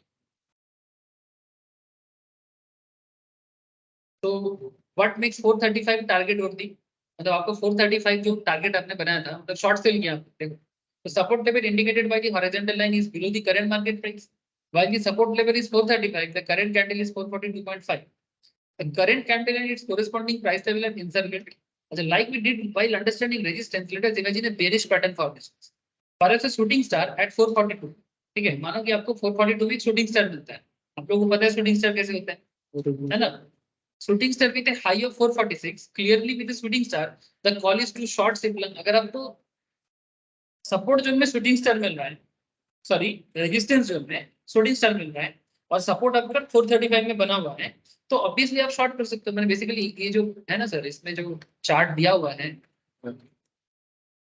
ये अभी यहाँ पर हम लोग थोड़ा सा ये वाला ना एक्चुअली यहाँ पर एक शूटिंग स्टार बना रहे हैं, ये मैं ज्यादा बड़ा नहीं कर पाऊंगा यहाँ पर क्योंकि ये स्क्रीनशॉट है, लेकिन ऐसे भी दिख रहा है, देखिए ये एक्चुअली शूटिंग स्टार, ठीक है, तो शूटिंग स्टार अगर आपको ट्रेंड में दिख रहा है और डाउन ट्रेंड में है तो कहीं ना कहीं मैंने अप ट्रेंड में शूटिंग स्टार माने ये एक्चुअली भी बेरिश पैटर्न फॉर्म करेगा, तो इस पॉइंट में अगर आप शॉर्ट सेल करते हो रेजिस्टेंस के आसपास तो आपका टारगेट क्या हो जाना चाहिए 435, यानी आप बाई कर रहे हो 440 सॉरी सेल करोगे 442 में, टारगेट है 435 बाई करना, ठीक है, और स्टॉप लॉस लगाओगे हाई 446, ठीक है, so makes 435 target over. The following reason back the decision. Support at 435 implies there is a maximum likelihood the excess demand to increase. 435 में मार्केट में बाइंग क्रिएट होगा, ठीक है, chances is very high, excess demand builds buying pressure, excess demand में buying pressure होगा and buying pressure tends to drag the price higher, यानी market फिर से बढ़ जाएगा, उस जोन में अगर आप बाई करके निकल जाओगे तो फिर आपका बन जाएगा, या फिर अगर आप न्यू पोजीशन लेना चाहते हो न्यू पोजीशन ले लो, ठीक है, ये देखो जो हम लोग अभी क्लास में देख रहे थे उसी तरह से यहाँ पर डेटा पॉइंट लोड करने को, डेटा पॉइंट लोड मैंने वही हम लोग कितना लंबा चार्ट देख रहे हैं, जैसे यहाँ पर अगर मैं सिर्फ मंथली चार्ट में हूँ वीकली चार्ट में, तो अगर आप वीकली चार्ट में नंबर ऑफ वीक और बढ़ाना चाहोगे तो कंसोलिडेट करो तो आपको डेटा पॉइंट और ज्यादा मिलेगा, ठीक है, मैं इसको अगर डे में कन्वर्ट करता हूँ तब कंसोलिडेट करो ज्यादा लोड हो जाएगा, वही चीज बोल रहे हैं कि अगर आप कम टाइम को देखोगे तो भी आपको शो होगा, लेकिन अगर आप ज्यादा करोगे तो जस्ट आप माउस को पीछे करोगे, माउस पीछे करने से कंसोलिडेट होगा और माउस को आगे करने से ये जोन, ठीक है, एक्सपैंड कर जाएगा। तो आप अगर डेटा पॉइंट लोड करना चाहते हो तो जस्ट माउस को आप बैक गियर में चलाओ, तो ऑटोमेटिकली आपको डेटा पॉइंट मिलेगा। और ये डेटा पॉइंट आपको देखो मार्केट का एक सपोर्ट रेजिस्टेंस के बारे में एक आइडिया जनरेट करता है कि कहाँ मार्केट बार बार जाके रुका है और कहाँ से मार्केट वापस सपोर्ट जोन बना के फिर से रिटर्न मूवमेंट किया है। तो अगर आप लंबा समय के लिए देखना चाहते हो तो भी देखो, मेरे हिसाब से ट्रेडर को नॉर्मली लास्ट 4-5 महीना 6 महीना देखना चाहिए। लास्ट 1 ईयर में क्या हुआ है, ठीक है, या फिर लास्ट 3 महीने में क्या हुआ है, as per your trading pattern. Enough enough. देखो यहाँ पर वही चीज बोला है, लोड की डेटा पॉइंट्स, ठीक है, लोड डेटा करो, फिर आपको बोल रहा है identify at least 3 price action zone. At least 3 price action zone आपको नॉर्मली बता रहा है। प्राइस एक्शन जोन माने जिस पॉइंट में जाके मार्केट बार बार जोन बना के रखा है। जैसे यहाँ पर ये देखो 1 2 3 कुछ है ना, এটা ধাক্কা ধাক্কি লাগছে। আরে দিয়ে বলতো ভাই একটু দূরে গিয়ে কর।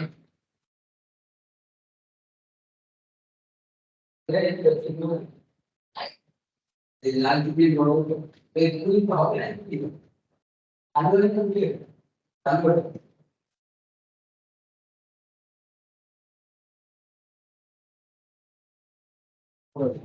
ছাত্র आइडेंटिफाई एटलीस्ट 3 प्राइस एक्शन। देखो जितना प्राइस एक्शन जो आपको ज्यादा मिलेगा ना, आपका कंसंट्रेशन उतना ज्यादा होना चाहिए, मैंने आपका भरोसा बढ़ेगा, कॉन्फिडेंस बढ़ेगा। प्राइस एक्शन जितना ज्यादा होगा उतना कॉन्फिडेंस बढ़ेगा, सपोर्ट या रेजिस्टेंस। जैसे एक बार होगा, 2 बार हुआ, 3 बार हुआ, 4 बार हुआ, तो आपको और ज्यादा कॉन्फिडेंस। सिमिलरली आप लाइव मार्केट में भी चेक करो, जैसे एसबीआई में 1 बार 2 बार 3 बार होने जा रहा है ना। जितना बार आप प्राइस एक्शन जोन को फाइंड आउट कर पाओगे वो आपको ज्यादा कॉन्फिडेंस देगा। इवन सपोर्ट में भी देखो 1 बार 2 बार, ठीक है, रिसेंट में गेटटा के भागना এবার ঢুকে দাও বলে দূরে গিয়ে খায়, ক্লাস চলছে তাহলে এইটুকু বলে দিই। তো পিছনে ব্যাগ দিয়ে দিলে কাটতে লাগবে এটাই বলছি।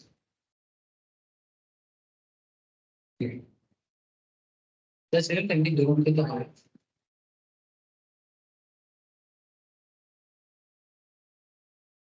ओके सर, तो identify at least 3 price action zone and फिर align the price action zone. जितना एक्शन जोन आपको मिलेगा ना, जैसे देखो ये सिप्ला में, ये देखो 1 2 3 ये आपका रेजिस्टेंस पे तरफ, नीचे देखो सपोर्ट में 1 2 3। सेम टू सेम आप कर पाओगे ना, आसान है, ठीक है। तो अब जो भी एक्शन जोन आपको मिलेगा ना उसको अलाइन करो, मैंने एक लाइन में लाने की कोशिश करो। अलाइन द प्राइस एक्शन माने करेंट मार्केट प्राइस के साथ वो कितना कनेक्टेड है।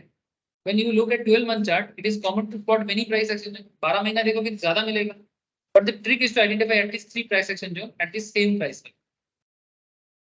ट्रिक क्या है कि सेम प्राइस लेवल में अगर आपको 3 एटलीस्ट मिले, ठीक है।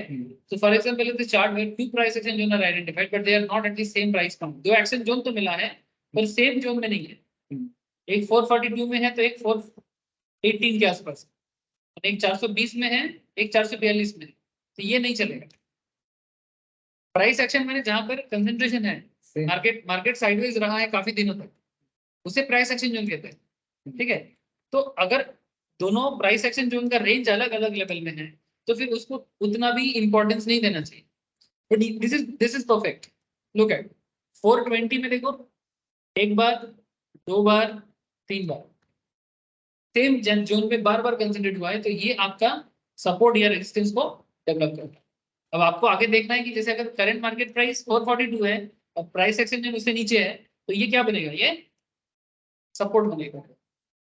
अगर यही चीज ऊपर होता करंट मार्केट प्राइस से तो इसे हम क्या बोलते हैं, रेजिस्टेंस। ठीक है जी, ব্যাপারটা বুঝে যাচ্ছে তো। अब आपका टारगेट उसी हिसाब से आप फिक्स करोगे कि आप देखो कि करंट मार्केट में क्या सिचुएशन लास्ट 3 मंथ में या लास्ट 4 महीने में बार बार किस पॉइंट में जाके मार्केट चेन बैक किया तीन जगह एटलीस्ट 3, स्टॉप सपोर्ट में SP ठीक है। फिट हॉरिजॉन्टल लाइन, देखो फिट है हॉरिजॉन्टल लाइन, 1 2 3 4, जहां पर आपको सेम मिलेगा ना उसमें एक हॉरिजॉन्टल लाइन आप ट्रेंड लाइन एक खींच दो, जो मुझे एक्चुअली पीयूष बता रहा था ना कि सर एक ट्रेंड लाइन खींचो, तो क्योंकि मैं आज टीवी यूज नहीं कर रहा तो मेरे को लाइन नहीं मिल रहा है, ये IQ चार्ट में ना इसमें मेरे को ये सब डेटा दे नहीं रहा, ठीक है। अगर ये ट्रेडिंग व्यू में होता तो इसमें मैं ना इजीली ट्रेडिंग कर सकता, ठीक है, कोई बात नहीं, आपको समझ में आ रहा है, दैट इज यहाँ पर एक्चुअली ये होता है सर, यहाँ पर ना सारा चीजें होते हैं, इसमें आप मिल जाएगा आपको स्केलिंग वगैरह सब कुछ, उसको देके आप आगे खींचो जो करना है। ट्रेडिंग रेटिंग भी कर दी आप लोग के स्टूडेंट हैं अपना रेटिंग भी देते हो ट्रेडिंग व्यू सिलेक्ट करा था मैंने अपनी रेटिंग दे तो करना तो कोई रेटिंग नहीं तो बार भी चेंज करो हम देखिए होता। अच्छा, तो स्टार्टिंग फ्रॉम द लेफ्ट देखो, यहाँ पे देखो first circle highlight the price action जो है, there is sharp reversal of price, ये देखो इस पॉइंट के बाद मार्केट नीचे गिरा, हाँ सर, फिर इसके बाद देखो फिर से मार्केट नीचे गिरा, इसके बाद भी मार्केट नीचे गिरा, और यहाँ पर भी आपको थोड़ा चिंता में डाल दिया, इसके बाद और मार्केट गिरा नहीं, है ना, इसके बाद तो ब्रेकआउट दे दिया, है ना। तो fifth circle highlight the current market price of silver that is 442, and इससे पहले क्या है, price the price is sticky, यहाँ पर प्राइस स्टिक तो कर गया, लेकिन इसके बाद और गिरा नहीं, क्योंकि इसके बाद वो ब्रेकआउट जरूर से।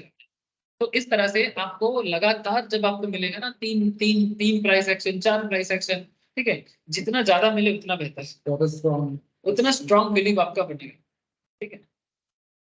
ये देखो अनदर चार्ट, ये आपका अंबुजा सीमेंट में फिर से ये देखिए करंट प्राइस 204, ठीक है 204, और इसके ऊपर आप देखो 210 में कंसंट्रेशन था, 2 बार कंसंट्रेशन था, तो 210 नहीं 214 में, 214 में, तो 214 आपका नियर रेजिस्टेंस था, और नीचे क्या है 201 आपका नियरेस्ट सपोर्ट बना था, ठीक है। ये शॉर्ट टर्म के लिए अच्छा है पॉइंट, अंबुजा सीमेंट में भी दिखाई दे रहा है।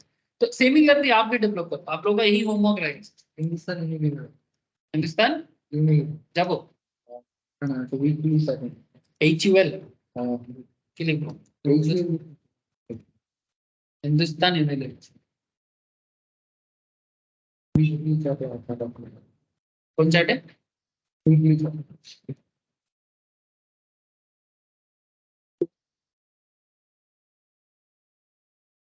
टेंशन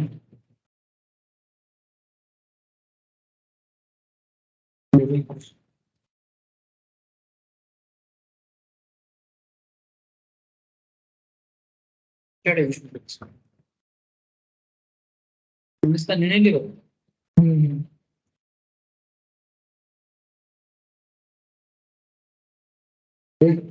नीचे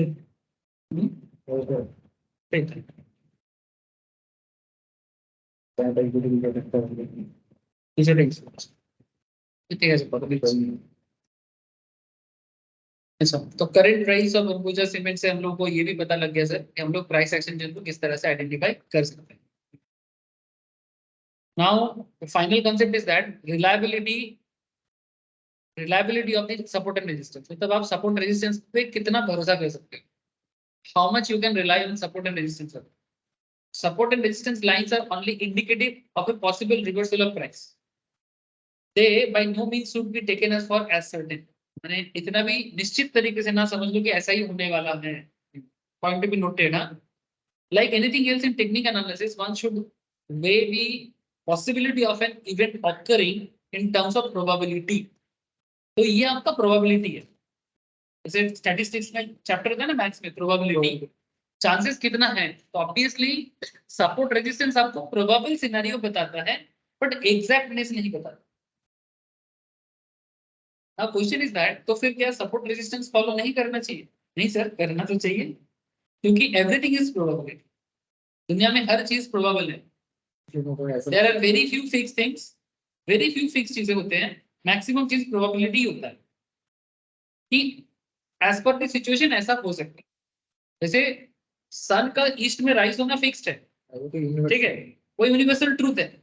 लेकिन सन आज बहुत अच्छा दिखेगा कि आज क्लाउड कम रहेगा कि ज्यादा रहेगा, उसके ऊपर डिपेंड करते हैं कि सनराइज हमारे यहाँ पर कितना आएगा कितना नहीं आएगा। मौसम को तो ये तो प्रोबेबिलिटी हो गया ना। अब इस पे तुम कैसे कर सकते हो? हाँ, आज का दिन सनी है, कल भी सनी रह सकता है, प्रोबेबिलिटी इज हाई। बट अगर बीच में एक दिन बादल छाएगा, इसका प्रोबेबिलिटी कितना है, ये तुम कैसे डिसाइड करोगे? तो there are certain things which are fixed, certain things which are probability. तो यहाँ पर current market price 204, resistance is 240.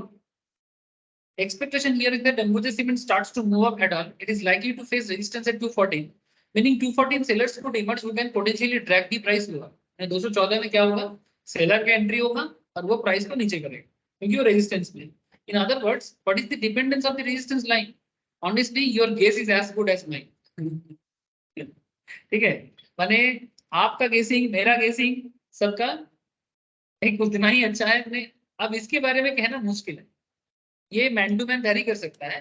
मैं ये बोला ना इंस्टिंक्ट, ठीक है, कि सेम बॉल में कोई चार मारता है तो कोई छक्का लगाता है। अब ये डिपेंड करता है। युवराज सिंह जिस दिन 6 बॉल में 6 छक्का लगाया था, बॉलिंग इतना भी खराब नहीं किया था। बॉलर जो था वो उतना भी खराब बॉल नहीं किया था, एक आध बॉल छोड़ के। लेकिन युवराज उस दिन उसके ऊपर राक्षस बन गया था, कई बार कर गया था कि 6 बॉल में 6 छक्का लगा दिया। अब इसमें क्या बताया जा सकता है? शायद वही सेम बॉल में कोई किसी बैट्समैन को आउट भी कर देता, लेकिन नहीं हुआ। Historically, it can be seen that whenever Ambuja reached 214, it reacted in a peculiar way, leading to a formation of price action. The comforting factor here is that price action zone is well spaced in time.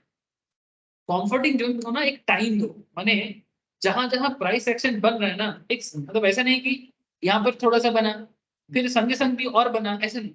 एक ना certain time छोड़ छोड़ के आप उसको time दो कि बार बार एक हफ्ता छोड़ छोड़ के, एक महीना छोड़ छोड़ के मार्केट एक जगह में जाके कंसंट्रेट कर रहा है, तो आप समझो कि उस पर आप ज्यादा भरोसा कर सकते। लेकिन मानो कि 2 दिन रहा, फिर 3 दिन में गिरा, फिर 2 दिन बाद सिमिलर काइंड ऑफ कर रहा है, जितना गैप दे दे के करेगा ना, आप उसमें ज्यादा भरोसा कर सकते। यही चीज यहाँ पे बता रहा है कि जैसे ये जो यहाँ पर एक चार्ट था, चलो मैं देखता हूँ।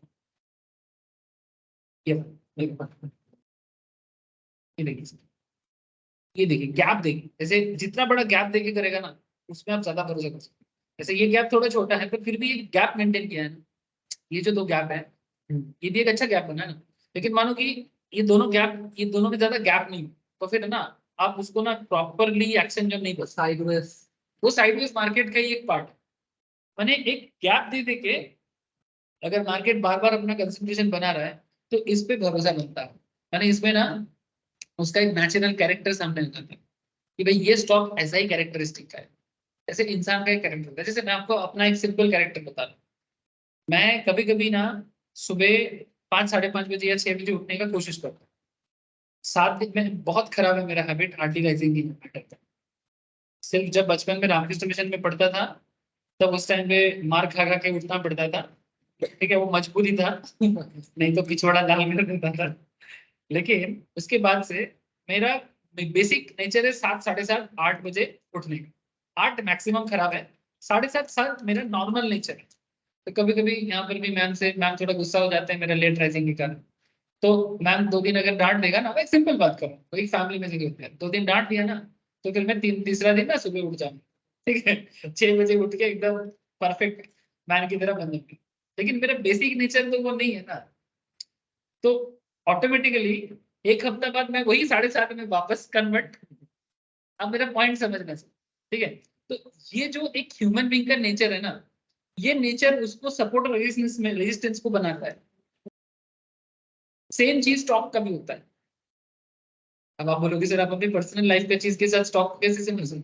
सर ये मेरा पर्सनल मैटर नहीं है, आपका भी अपना कुछ होगा कि आपका भी खुद होगा। तो मैं सिर्फ सुबह उठने को लेकर नहीं बोल रहा हूँ, किसी भी चीज पे आप शायद सोचते हो कि मैं ये करूंगा मैं वो करूंगा, फिर देखना आपका बेसिक नेचर जो है ना, वो कहीं ना कहीं आपको ड्रैग करके वहीं पर लाता है, या तो ड्रैग करके ऊपर भी लेके जाता है। कभी कभी आप बहुत कॉन्फिडेंट करते हो और बहुत अच्छा करते हो, फिर कुछ दिन बाद देखोगे आपका वही नेचर आपको फिर से नीचे गिराएगा और सपोर्ट जोन में ड्रैग कर रहा है, और फिर आप फिर से मोटिवेट होते हो, फिर रेजिस्टेंस पे जाते हो, फिर नीचे आ जाते हो। ब्रेकआउट नहीं दे रहा है, तो बेसिकली वो से बैक पेपर सोडा का एक एडवर्टाइजमेंट, उसमें एक ऐड देता था, युवराज सिंह या ऐसे लोग होता था कि average is the enemy make it large.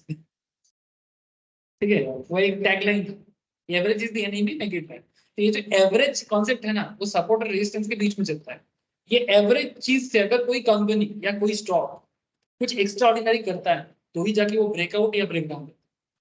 Extraordinary दो चीज में हो सकता है, और खराब हो गया तो ब्रेकडाउन दे देगा, और अच्छा कर देगा तो ब्रेकआउट दे देगा।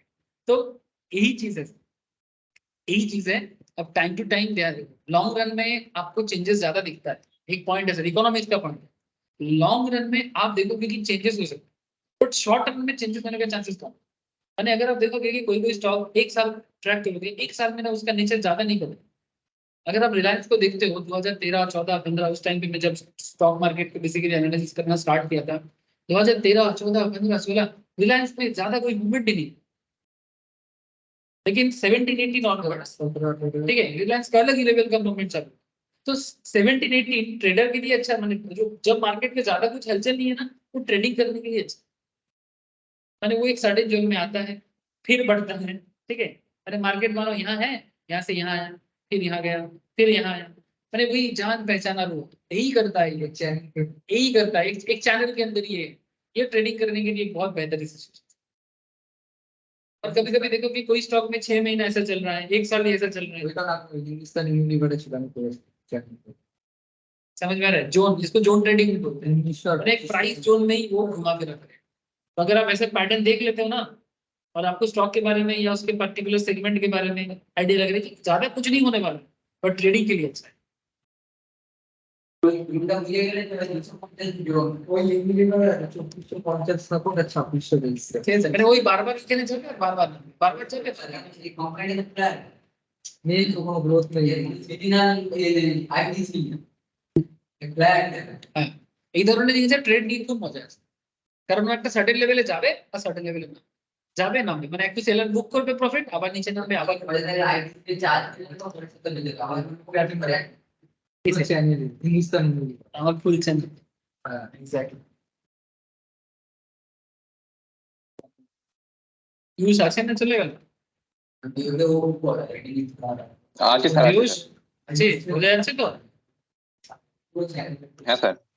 ওইটা মানে বলে চেক করে আছে ওই ये लगा ये एवरेज तो basically support and resistance, reliability के बारे में बात करते हैं। और एक चीज क्या है सर, ये जो मैं आपको बोल रहा हूँ ना, ये इसमें देख, इसमें कौन सा रूल फॉलो हो रहा है, history tends to repeat its, और इतिहास बार बार अपने आप को दोहराता है, ये वाला रूल इसमें फॉलो होगा। ठीक है, सो गो विद दिस बिलीफ, यही बिलीफ के साथ हमें ट्रेडिंग करना चाहिए। Support and resistance level will be reasonably honoured, माने सक्सेसफुल होता है। ठीक है, यानी आप उसमें ऑटोमेटिकली उसमें रेस्पेक्ट भी करोगे, वो सक्सेसफुल होता है। So purely from any proper trader के एक्सपीरियंस अगर आप देखोगे, ये वेल कंस्ट्रक्टेड है, support resistance points are usually well respected. ठीक है, तो आपको सपोर्ट रेजिस्टेंस पे भरोसा करना चाहिए। ठीक है, सिंपल, मतलब ऑब्वियसली हर चीज के ऊपर क्वेश्चन मार्क जरूर आप बना सकते हो कि मैं भरोसा करूं तो क्यों करूं, लेकिन भरोसा करने लायक there is something. And finally आता है ऑप्टिमाइजेशन एंड चेकलिस्ट, ये मैं नेक्स्ट दिन आप लोगों को कंफर्म करूंगा। ठीक है, कल क्लास है ना सर, कल फ्राइडे, कल क्लास होगा, तो कल मैं आपको बताऊंगा कि किस तरह से सपोर्ट लेवल में, रेजिस्टेंस लेवल में अगर आपको अच्छा कैंडल मिल रहा है तो आप अपने ट्रेडिंग को क्या करना चाहिए, मैंने बेसिकली कॉन्फिडेंस ना मिलने से क्या करना चाहिए और कॉन्फिडेंस मिलने से क्या करना चाहिए। ठीक है, ये चीज बता के फिर नेक्स्ट चैप्टर में जाऊंगा, जहां पर हम लोग MACD, ठीक है, वॉल्यूम एटसेट्रा जो भी चीजें हैं ये सब में बात करें। পীযূষ, এতটাই রাখলাম আজকে, না পীযূষ একবার আমাকে কল করিস তো সময় করে। Okay sir. আচ্ছা আচ্ছা স্যার, ঠিক আছে। দুপুরে দিয়ে করবো। হ্যাঁ, নেক্সট উইক একটা ইন্টারভিউ অ্যারেঞ্জ করবো, যাবি? ঠিক আছে, করুন না। আচ্ছা ঠিক আছে, একবার কল করিস আমাকে। হ্যাঁ, দুপুরে কল। হ্যাঁ স্যার, ওকে। ঠিক আছে।